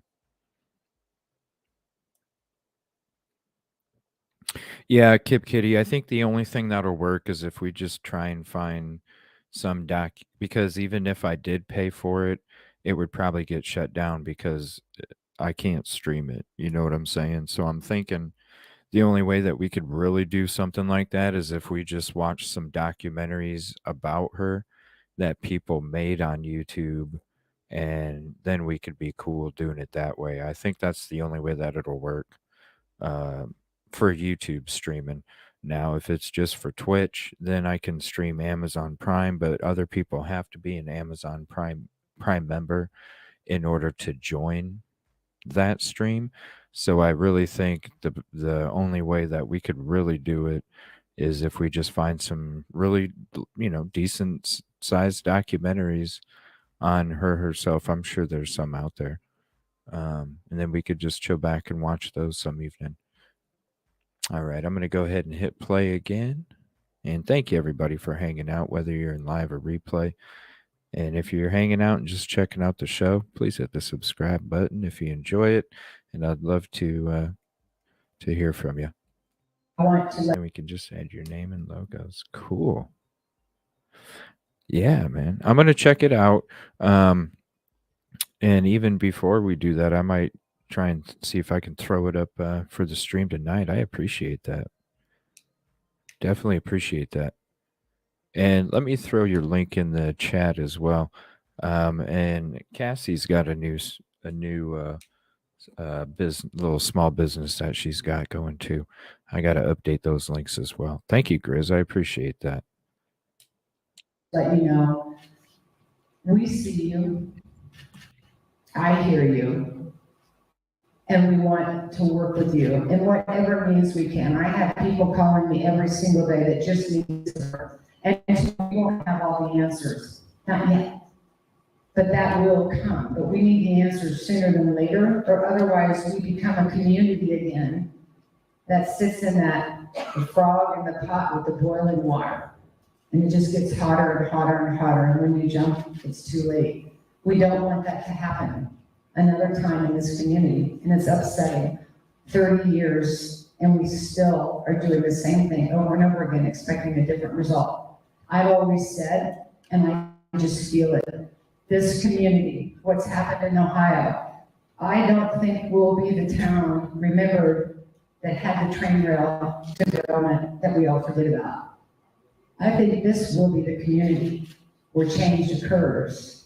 And by gosh, we will absolutely remember you, not for the tragedy, but for how you rose up as a community and made a change moving forward. I really think we're at the end of the line, no pun intended, right here in Ohio. And you, the people, will be the one that can make that change. So we're here to support you to do that. So, you know, let's be honest here, anytime these things happen, and I've been called out on every disaster I could think of in the US, there will always be the lawyers who come around. People want to know legal information. They want to know their legal rights. When their property's been damaged, their water's ruined, their health has been impacted.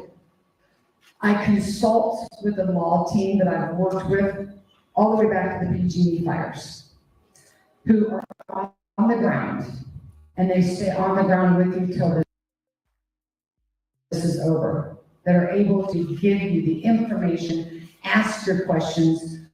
Whatever you decide to do is your choice. It's just for us to give you information. Because if you don't have it, you can't protect and defend yourself and your health and your welfare.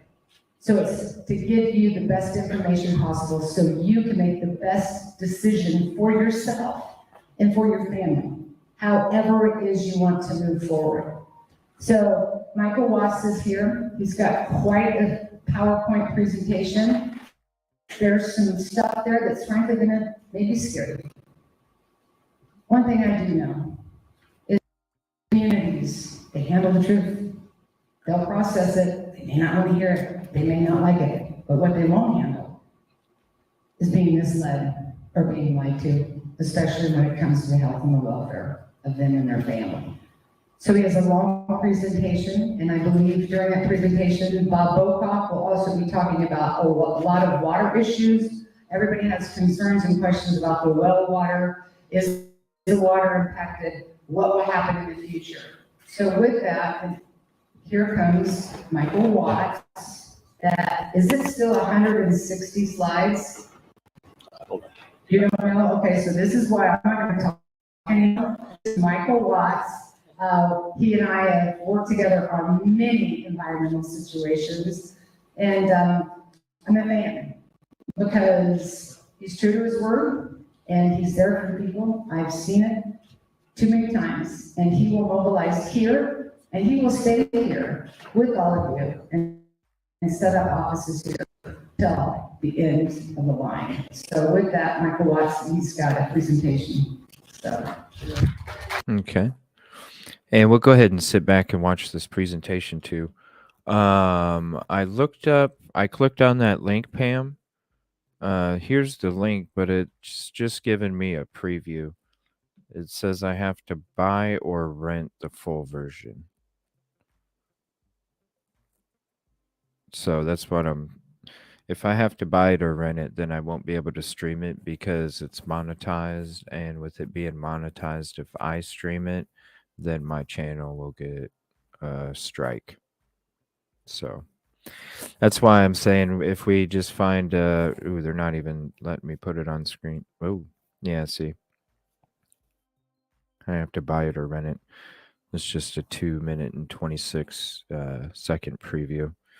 But yeah, my stream will get shut down and I'll get a strike. So if we can just find a documentary or something like that. I did put the link in chat for the movie if you'd like to buy it or rent it. Definitely a good movie. If you haven't watched it, let me hit the thumbs up.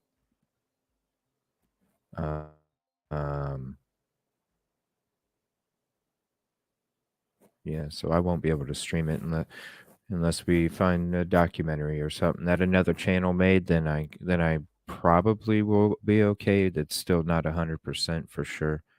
But the chances are pretty good that I would be okay if we did. Yeah, sorry. It's all right. Yeah, when you got to buy and rent, that's pretty much an automatic strike. Okay, Kelt, thanks for hopping in. Let me see how long this presentation is here. All right, so we'll go to the presentation. Let me see here. So it's about, let's see, about 35 minutes, 30 minutes or so. And then we'll go ahead and shut the stream down, and then we'll be getting prepared for tonight's show. I hope everybody. I have it for 6 o'clock right now, but I might update the time after a bit. So I'm not for sure about 6, but it probably will be. Whoa, that's loud.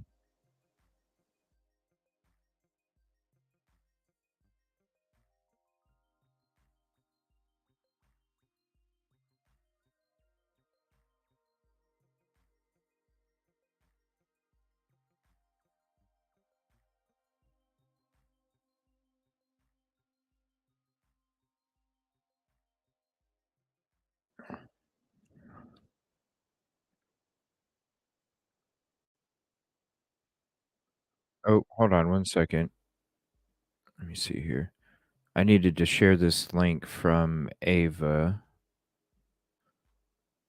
real quick. This is the Erin Brockovich report.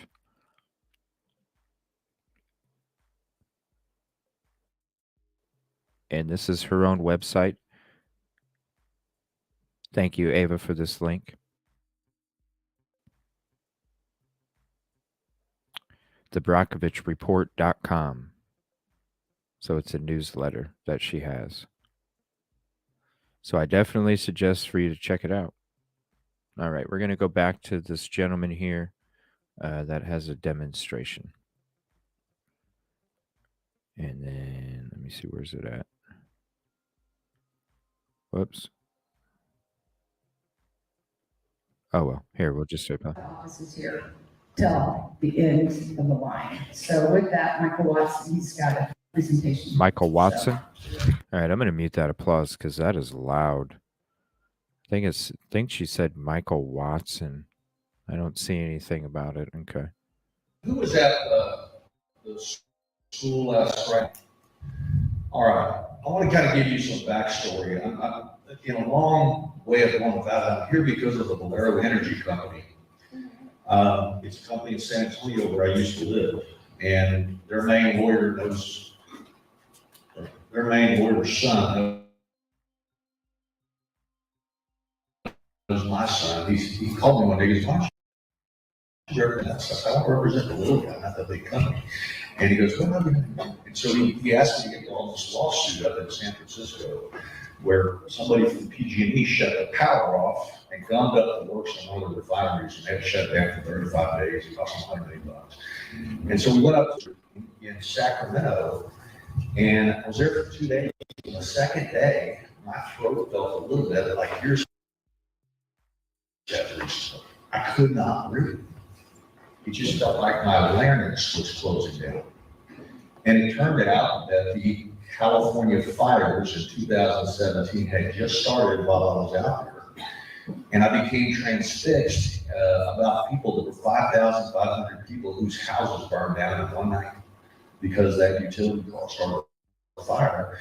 And of course, Erin likes to tell the joke she's not Julia Roberts. I like to tell the joke that as a red-blooded American, now I grew up loving Julia Roberts, and now I realized I was in love with the wrong woman. So in working on that case, we ended up representing 16,000 people whose houses were burned down by that utility. And I remember the movie, I said, wouldn't it be cool if we got Erin Brockovich? Nobody's madder at PG&E than Erin Brockovich. And one of my partners, Doug Box, who's around here, somebody was out of her. I said, well, see if she'll help us. And she, lobbied the legislature, kept PG&E from changing the law. And I really got to respect what she does, and it's an important deal. But then it kind of flipped. She started bothering me all the time. And she started saying, you need to get into this, you need to get into that. And the water quality up here, and the forever chemicals, PFAS, you heard about this. I didn't know how to spell PFAS before Erin Brockovich asked me to get involved in that. And now it seems like half my time's working on that. The Camp Lejeune that you've seen on TV, they were water, Camp Lejeune, da, da, da, da. So now I spend all my time working on water pollution issues, courtesy of that woman. And so about 2.5 weeks ago, I was working on water pollution cases involving Camp Lejeune and PFAS and the like, and I was working hard, and I started getting these perpetual emails from Erin Brockovich, but they weren't from Erin Brockovich, they were emails from you all to Erin Brockovich begging for information. And what we quickly realized is there were hundreds of them. Hundreds of people emailing Erin saying, what do we do, how do we do it, da, da, da, da. She kept bothering me. She said, you gotta go to East Palestine. And to be honest with you, my first reaction, where's East Palestine? And she goes, you don't know about the train development. And I said, well, I heard something about it. She goes, I want you up there. You got to help these people. And so I started reading. And I started researching and was shocked by what I learned. And so within 6 days, we agreed to come to East Palestine, and we set up a meeting at the high school. And then what happened is that you guys kind of came in bigger numbers than we thought. We filled up the auditorium, which I think seated 500 or 600 people, and then there were 1,000 people that signed up. And so we filled up the gym next door, and we got the wiring, and then that filled up. And then there was a second gym, and some genius that was doing the wiring didn't wire it right. And so the people in the second overflow room couldn't hear us. And that really pissed me off. And so if you were in that second overflow room, I'm very sorry. I really am, okay? And you are the reason that I'm here again today, okay? My wife last Friday, she says, why aren't you here with me? And I said, because I'm helping people in East Palestine. And then tonight she says, why are you going back? I said, because I screwed up the second overflow room. And these people went and they wanted information, they couldn't hear it. So I'm here with an apology to you now. And for the rest of you who weren't there, I'm here with a whole lot of information, okay? So let me just kind of start off. This is an informational seminar. You've got interesting rules here in Ohio that are a little different than most rules I have to deal with. I'm going to tell you about some of that. But the bottom line is one of the things that I want to talk about first is this derailment is a hazard that manifests itself in your life about 30 days ago. See the outsides come up. I don't care. Anyway, it upended your life about 30 days ago, but the hazard of train derailments is something that we've known about for more than a century. Let me just kind of take you through the most deadly train derailments that have ever happened, at least in the last century. One happened in Mexico, in Guadalajara, killed 600 people in 1950. In Curia, Romania, during World War I, a troop transfer tunnel derailed, 800 people dead. In France, 800 people died in another troop derailment. And so we know that these derailments are super dangerous. It wasn't just during World War I. In World War II, 500 people died in the troop transfer of Italy. In the 1980s, in India, 500 people died. In Ethiopia, 428 people died.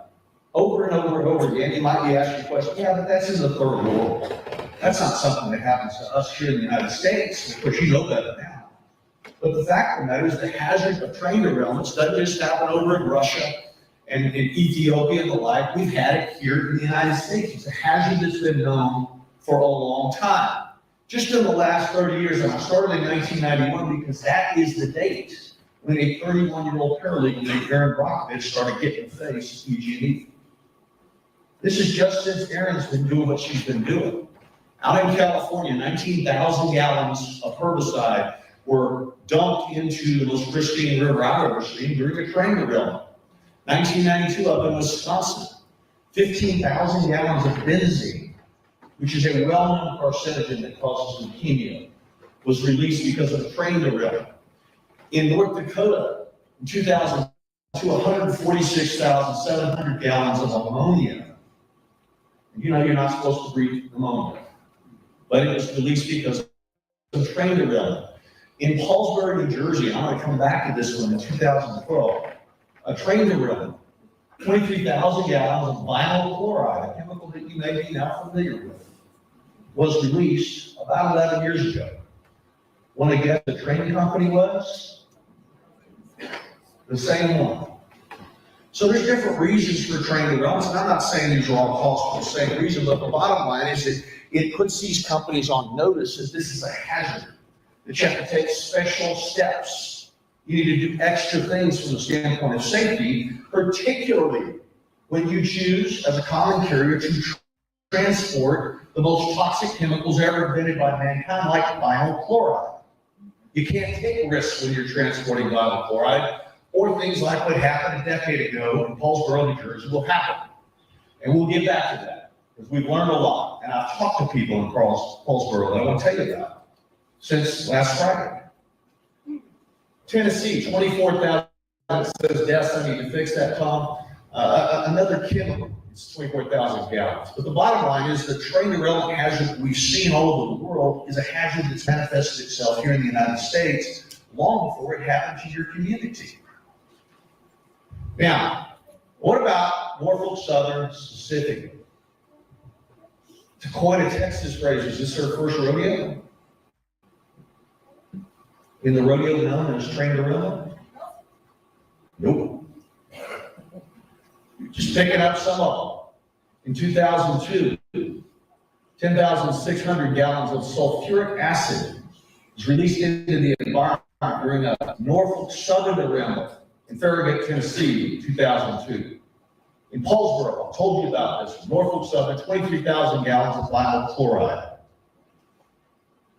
In 2018, you know, for a Texan, and you're giving a speech in Ohio, you think Pittsburgh's a long way away until today you land in Pittsburgh, you realize it's right next door. So right next door.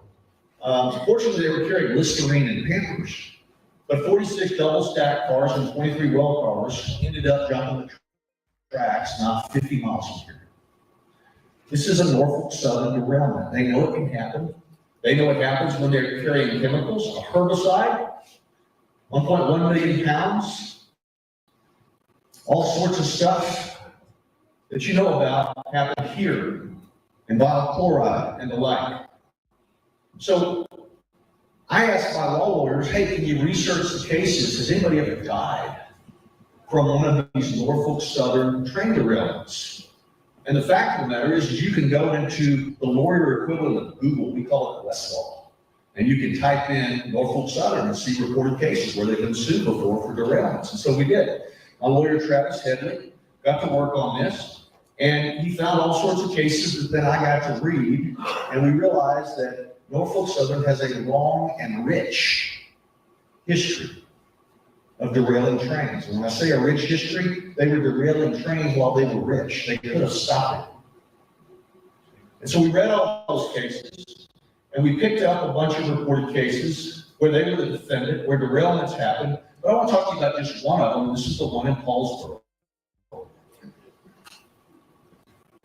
2012, a decade ago, lawsuit, Viola Scott, who was the daughter of Wesley Hardy, who died right after a train derailed, released vinyl chloride into the atmosphere. She breathed it, presented to the hospital, having the same symptoms that you did: difficulty breathing, chest pains, burning, irritation of the eyes, and passed away 4 days later. Her family filed a wrongful death lawsuit against Norfolk Southern. Of course, they carry insurance for these kinds of things, and they quietly settle it with confidentiality agreements, and they go on down the track. But this is what in my business we call notice. You know that when you're carrying vinyl chloride, that if you do not take safety steps to prevent derailments, people can die. People can lose property values. People can have all sorts of personal injuries like you all have had. And I just Googled her after I figured this out. And there's Miss Wesley Horton, who gave her life because of what Norfolk Southern has chosen to do in not preventing derailments as it transports vinyl chloride and other highly toxic chemicals across the railroads here in the United States. I talked to a lady from Paulsboro 3 days ago. She says after 12 years, she still doesn't drink the water because she feels sick every time she does. There are all sorts of letters about don't drink the water. So I'm not telling you, and I'm not a doctor, so I'm not going to give you health advice as to whether you ought to drink the water or not. But I do know that this is a little bit like Bill Murray in Groundhog Day. Every day at 6:01, he gets up and does the same thing over again. If the people in Paulsboro are still having problems from vinyl chloride release, a much larger vinyl chloride release, where you all are presenting with the same complaints as this poor lady that died, as this other lady that still can't drink the water, tells me that there's going to be issues here. And then I asked my law lawyers, I said, hey, how many times has this company derailed a train? Well, it turns out that the federal government, the Transportation Administration, Pete Buttigieg was here, he's the president administrator, it was Democrat, Republican, like that, but regardless of who's in charge, they maintain databases that say how often this happens. And so we go into the database and we type in Norfolk Southern and the word derailment, and we learn that for the 20 past years, Norfolk Southern has reported 3,397 events that are classified in this database as a derailment. Now, Mama didn't raise the smartest kid, but this kid knows how to divide 3,397 by 20 years. It's almost 200 a year. These guys are derailing a train every 2 or 3 days, if these statistics are right. And of course, we know that at least the week following your derailment, they managed to derail another one in Michigan. A week later, I read the paper coming up here, maybe there was one in Central Ohio a couple of days before. So they're right on schedule. Every couple of days, they're going to jump the tracks. So this is the magnitude of the hazard of train derailments that we know about. So, knowing that they killed this poor lady in Paulsboro, knowing that they've had all of these toxic releases over the last 2 decades, what have they done to prevent the likelihood of derailments before the one that happened to you? Well, we know that in 2012, there were 79 vehicles carrying hazardous materials that were involved in accidents. By 2022, that number had gone up almost 10 times to 770. Why is that so? Because they have a very successful lobby in Washington that fights against any regulations, whether it's safety or not. Now, at the same time, they're saving money by not investing in safety technologies. And there's technologies that you can put on these cars. And there's also a technology that God gave us by the eyeballs, where you can pay for people to inspect your tracks. You can pay for eyeballs to inspect your cars. You can pay for extra technology. In your case, the extra technology to detect rising heat. As you're going along the track, you either do it every 5 miles or not. And so, did they have enough money to do these safety things? Well, apparently so. As you go to the Form 10Ks over the last 10 years, the executive who has graced you with his presence, the CEO, we know exactly what his yearly bonuses were. We know his compensation structure is tied to certain metrics that include profits. We know that they were able to assemble enough profits that just last year they bought back $10 billion of their own stock. It was called a stock buyback, which is designed to make the stock price go up, and so the bonuses get bigger. They had plenty of money to do it. They chose not to. So here we go. As the profits kept on rising, safety experts say a focus on financial returns may be partly to blame for the derailments and the accidents like the one in Ohio. No kidding. We got all the data between 2012 and 2022. How many derailments, how many cars damaged, how many hazmat cars, released chemicals, it's all there. And so as their safety record was deteriorating, their corporate profits and their executive compensation kept going up. And we know that because of what's called a report on Form 10K. The Securities and Exchange Commission is a publicly traded company. They have to do this once a quarter, and they do an annual report once a year, and they state what their profits are. And it's kind of hard to see, so I've made it bigger. In 2020, they made over $2 billion, and just 2 years later, remember when they had 10 times the accident a decade ago? They managed to get that up to 3.27 billion, an increase of 62%. So they're making plenty of money, enough to buy $10 million of stock. And so what happened on February the 3rd?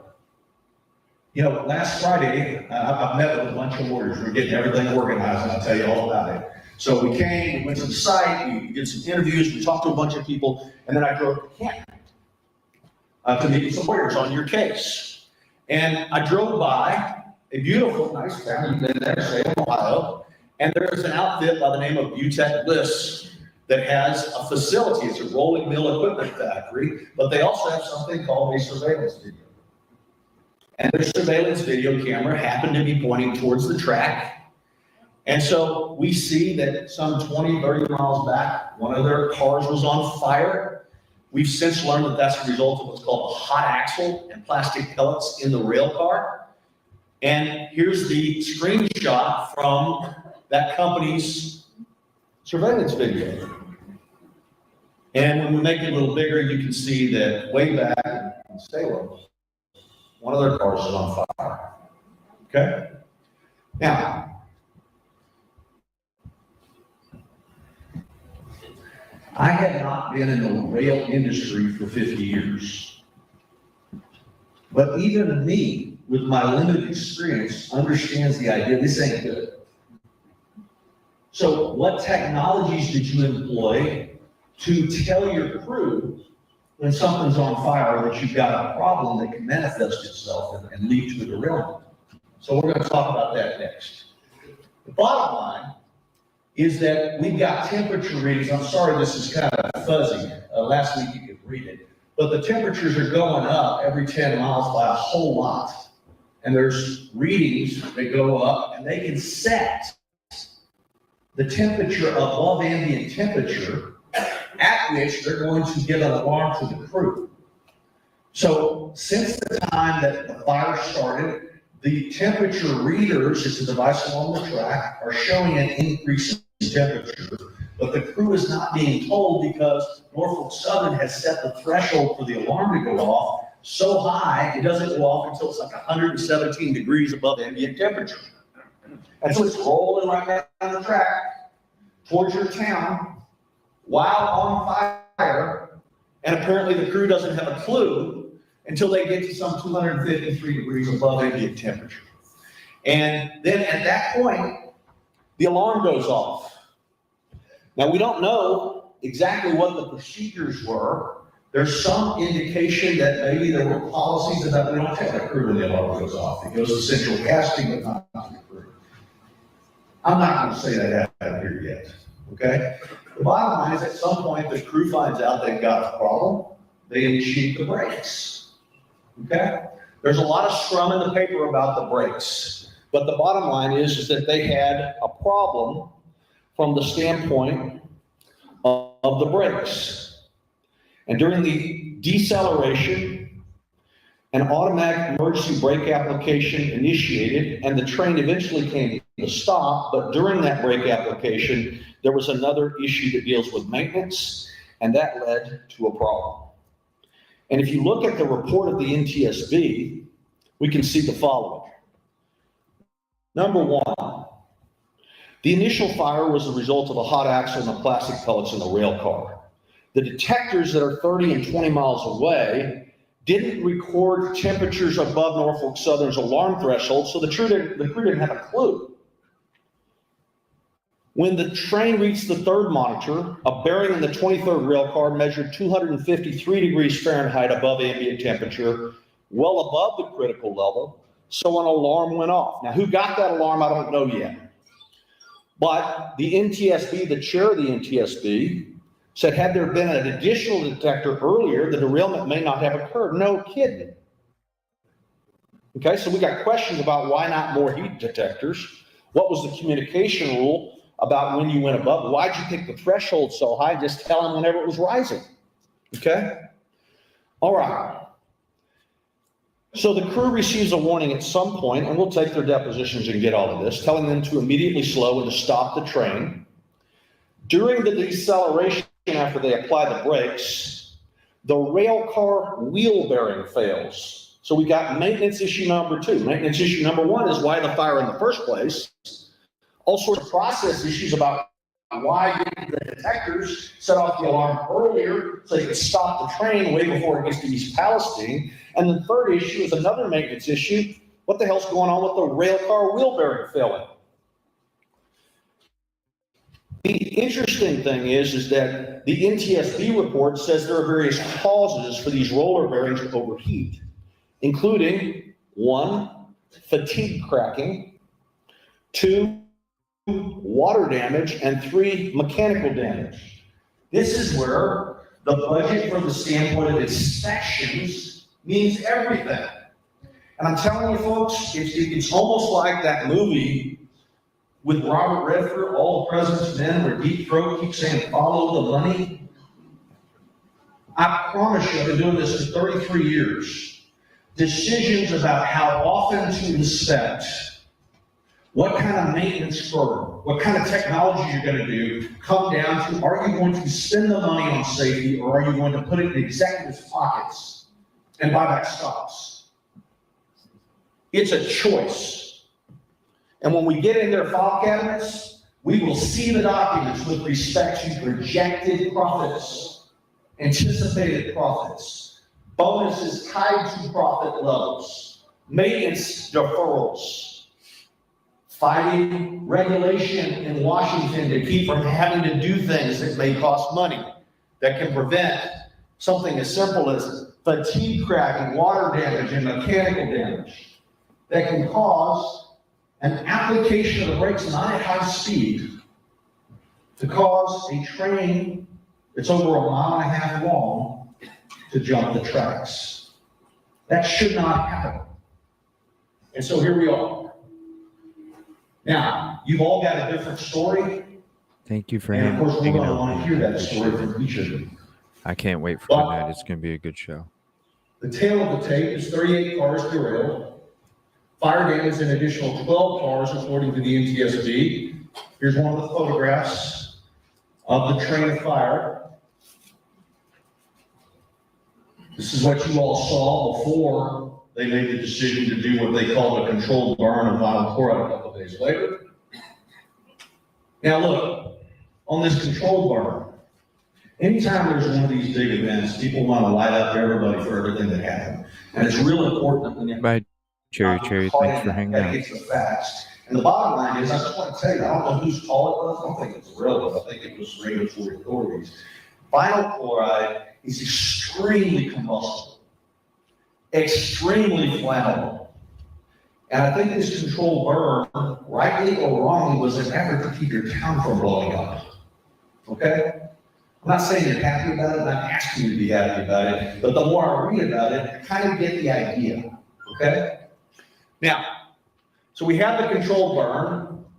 Your town looks like a Hiroshima bomb. I talked to a gentleman that rides motorcycles from right here in Columbiana. I mean, he said, I'm right outside town here. And I took a photo straight up. It was over my house. This thing was huge. Okay? I want every one of your photographs taken. I want you to go to your computers. I want you to go to your phones and preserve that evidence. Okay? If you decide to get involved in a lawsuit, you have permanent duty to preserve evidence. But this is extremely helpful. And I'll explain why in a little bit. All right. So that happened on the 3rd. Let's talk about what happened after the 3rd. I do want to throw a shout out to our Chief Keith Drake, to the mayor who I met last Friday, the mayor of East Palestine, Trent Conaway, and frankly, even going up the stream to the governor of Ohio and Pennsylvania. I know that a lot of people are mad at him, and this is a bipartisan shout out. As these things happen, the worst thing you can do is not provide information, okay? I don't know whether the information they're providing you is accurate, but at least they're trying, which is good. The EPA administrator's here, he's trying. I want to give an unusual bipartisan shout out to your 2 United States senators, Sherrod Brown and J.D. Vance, from violently different wings of 2 different political parties, but they're working together on this. And there's a bill that I'll talk to you about in a little bit, but the line is that there's action. It should have happened before the fire, I mean, before the derailment, okay? And it damn sure should have, I agree with you, okay? But if there's one good thing that's gonna come out of here is if maybe America wakes up and doesn't keep buying into this nonsense from the rail companies, that we can't do basic safety things to prevent these things. It's just, Johnson was there the whole time. yep. But the senators. Okay, so the bottom line is this. While all the politicians are showing up trying to placate everybody, give them information, Norfolk Southern stays on the rail car every 2 or 3 days. So they go up to Michigan, they do rail line, and we keep going. Another shout out. 2 citizens of East Palestine took it on themselves, Jessica Conrad and Jim Stewart, last Wednesday, I think. Remember the CNN town hall? They flew to New York. They confronted the CEO and they jumped in his face. And as Mr. Stewart looked at the CEO, he said, "You burned me." The bottom line is this company burned every one of you. Okay? So my message about politics is this, and I'm trying not to bring politics in, but you see it, it's all over this, is whether or not there should have been regulation, whether you agree with the Democrats or the Republicans to say it's, I don't care. But what I can tell you is whether that regulation was there or not, Norfolk Southern Railway Company had an affirmative duty to conduct its own affairs, put aside regulation requirements, to conduct its own affairs to prevent the hazard of derailment, and they did not do so.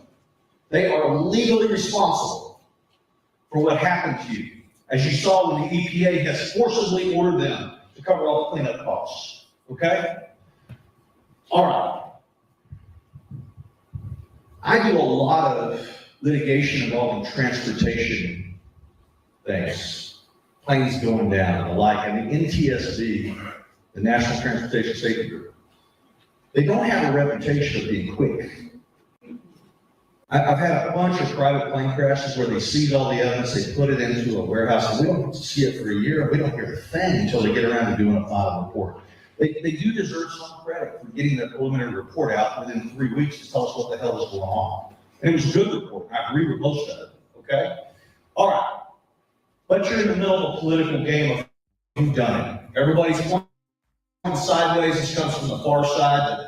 I think it's everybody's going to shoot him, okay? And again, I don't care whether you're Democrat or Republican, but you've seen it. And again, I want to just warn you about some of the ways that politics is leading to accusations that don't have anything to do with what we're here, okay? You know, President Trump came in, I guess it's Wednesday last. Good fellow, and frankly, I think they all should come, okay? So I commend him for coming. But one of the things that he was doing is he was getting eaten up, and then here's the administrator, and then Biden's, tweeting when he should be here, but whatever, okay? But they're all blaming each other for the lack of regulation. But let me just give you a couple of examples, and I call this a political blame game of musical chairs. When the music of lies stops, the truth is revealed, there won't be enough chairs to go around, okay? And so let me just kind of give you a little thing about why you're getting all this political attention. You got the alarm sensors not set right. You've got an issue that was all over the papers when I first started reading this about these brake rules. Pneumatic brakes should have been on here. The fact of the matter is that was an Obama administration rule that Trump rescinded. Okay? Whether he should have or not, I'm not getting into that, but he was smart to be here because he was in the political crosshairs when everybody thought it was the brakes. That regulation didn't have a thing to do with why we're here. I'm just here to tell you, okay? So with respect to the brake regulation, you can have pneumatic brakes and still have a failure because of this particular fact, okay? But there's all sorts of stuff about rescinding rules, this, that, the new legislation going to put it back. You know, I think it's legislation, but the threshold of the rule under the Obama administration is there had to be at least 20 train cars of highly flammable liquid. And here, highly flammable was determined to be 3 cars, which by the way was the controlled burn, okay? Non-issue number 2. Norfolk Southern killed a bill that would have required at least 2 members of the crew in every train in America, okay? And frankly, I like the idea of having more than one guy there. I mean, this train somehow rolled down the track for 30 miles and nobody knew that it was on fire. So, you know, but this issue about whether there should have been 2 in there doesn't have anything to do with why we're here. Because the bottom line is while the rail workers want it to happen, and I think it's a good thing, and Norfolk Southern killed the bill, we know that we had 3 people on this crew. Okay, so that wouldn't have made a difference. The new bill said at least 2. Okay, I think it's a good thing, but that's not why we're here. All right? All right. Why we are here, from your perspective, is you have been exposed to some of the most deadly chemicals ever invented by mankind. Let me just take you through what was in the stuff that you've been exposed to, okay? We have very good data, car by car by car, which of these chemicals was in which car, which one was derailed, which one burned up, which one emitted. We know exactly what it was. Let's talk about the big boy first, vinyl chloride, the same thing that killed that nice lady in New Jersey a decade ago. As we look at vinyl chloride, there were 5 tanker cars carrying 115,580 gallons of it, and it is a flammable toxic gas that's used to make PVC pipe. As you know, a couple days after the derailment, the decision was made to do a controlled release of 1.1 million pounds of it. That was that big Hiroshima-like cloud that you saw. It's been termed one of the worst environmental disasters in American history, and vinyl chloride is the main problem. It's highly mobile in soils and waters, and I'm going to bring a hydrologist up here to talk to you a little bit about some concerns that he's got over in East Palestine. And there's some people that says the chemical should be banned. It's so dangerous, okay? The International Agency on Research on Cancer of the World Health Organization does what's called IARC monographs. They've got a big section about vinyl chloride causing cancer in humans, 2 different kinds of liver cancer, lung cancer, neoplasms of the connective and soft tissue. That's the stuff that connects you, tendons and stuff, and other cancers. OSHA has rules. If you're dealing with vinyl chloride, it's so dangerous, you got to put up this sign to warn your workers. The federal government makes you put up a sign that says vinyl chloride may cause cancer, which is why I'm a little worried about everybody coming in. Oh, it's fine. Why do we put the sign up? The EPA, who's been here the last few weeks, has put out since 1975 learnings that say cancer is a major concern from exposure to vinyl chloride via inhalation. I can't see any of you because of the lights, but my friend that rides the motorcycle that feels terrible every time he rides it, he feels that way because whatever he's breathing at high speed is going in and disturbing his system, okay? It's readily absorbed from the lungs. In other words, it gets from the lungs into the bloodstream in effect, and these are the effects, and they fit like a glove from what I've been reading about the complaints that locals have been having, okay? It's because you've been breathing this. One of the big things, a lot of these class action laws, I'm not a class action lawyer, I represent individual people who choose to hire me. But in a class action, a lawyer get one client and say, oh, I represent everybody and we're going to do all these great things, whatever.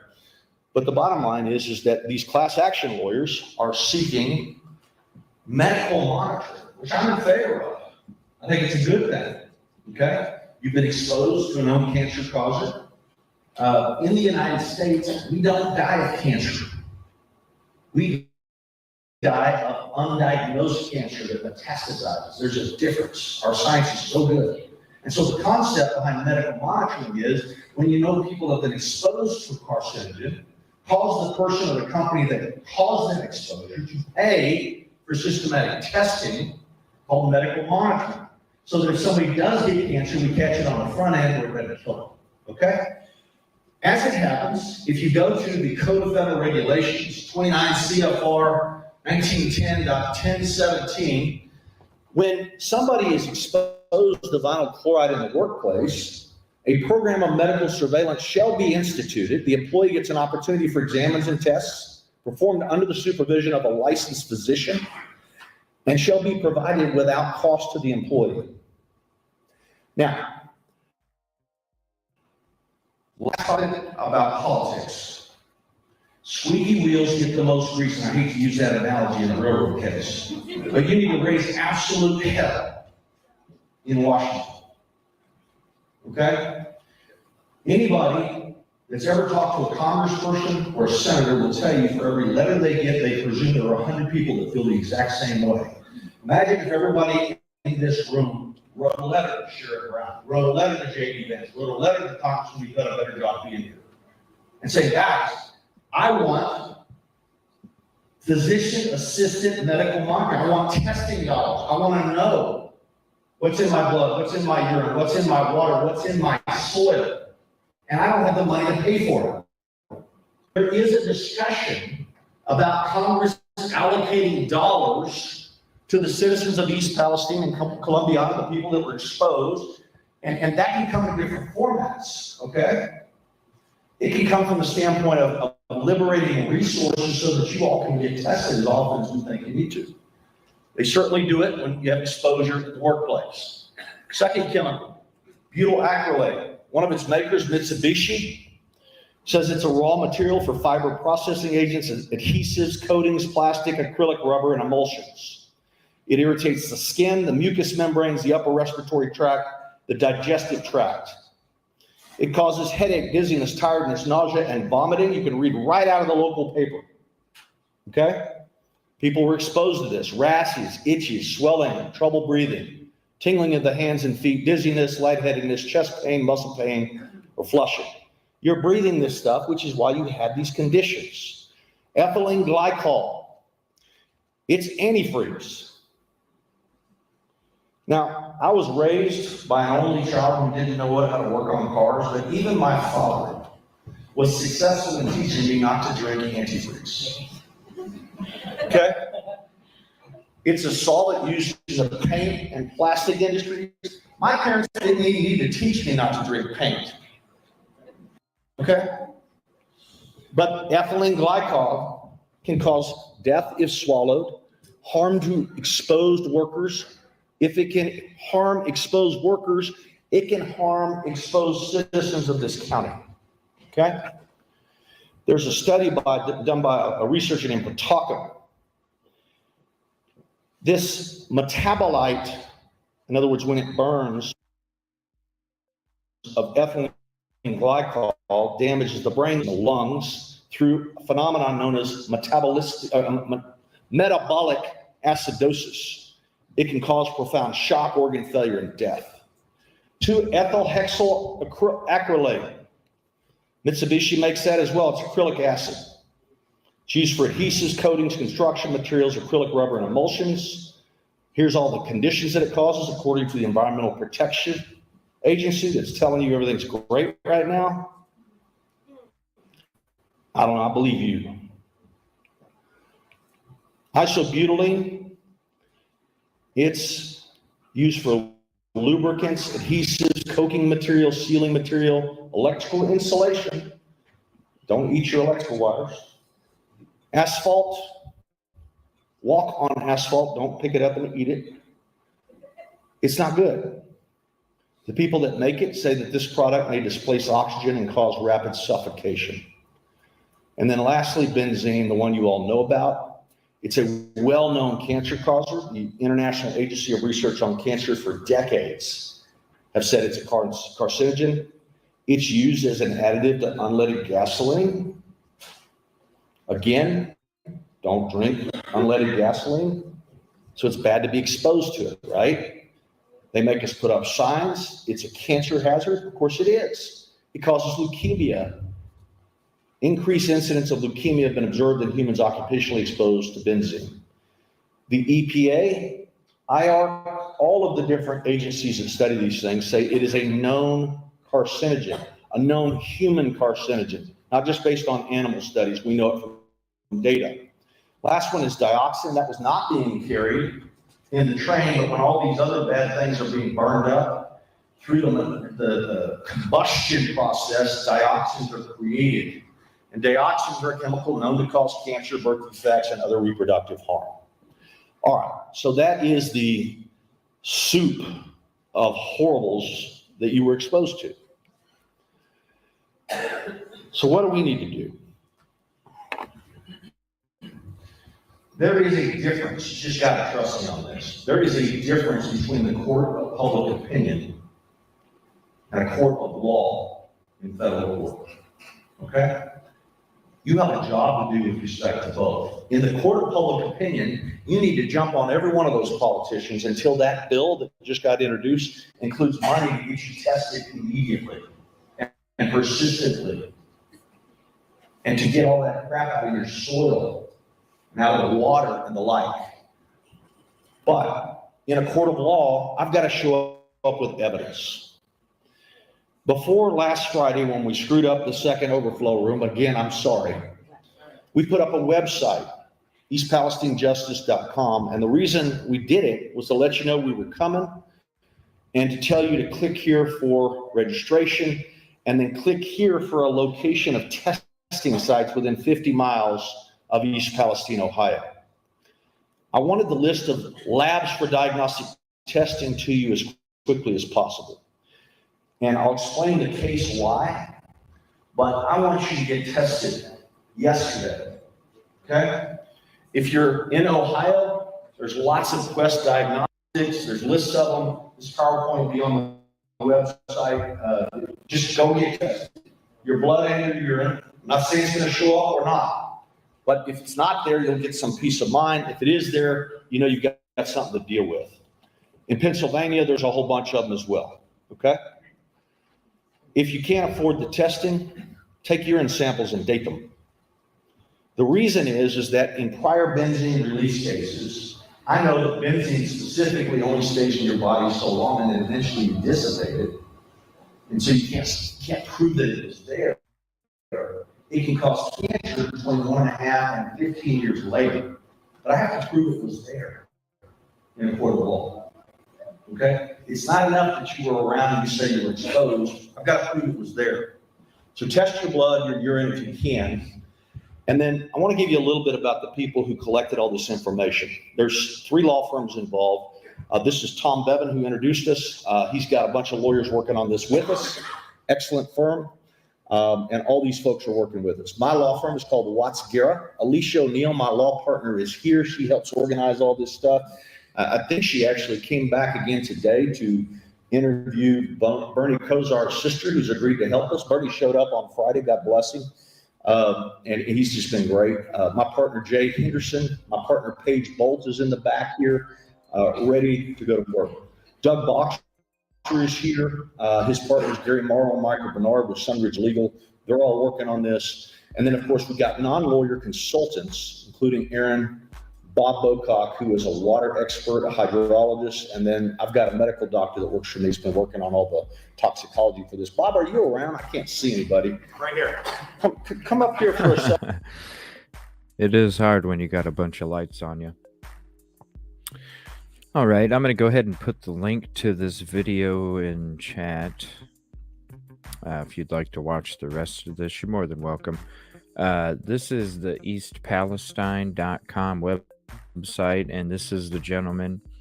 Erin Brockovich was first. Then it was the gentleman we were just watching. I appreciate the fact that he went into all those chemicals that he did. Hopefully some of that information's on this website. This is eastpalestinejustice.com. and you can get started to join the fight. Sign up today. If you believe you or your loved ones are suffering from the chemicals spilled by Norfolk Southern in the Ohio train derailment, please click to get started or call us at 330-470-8296, and that's where you can get started. Seminar videos. Neat. Definitely be a good watch.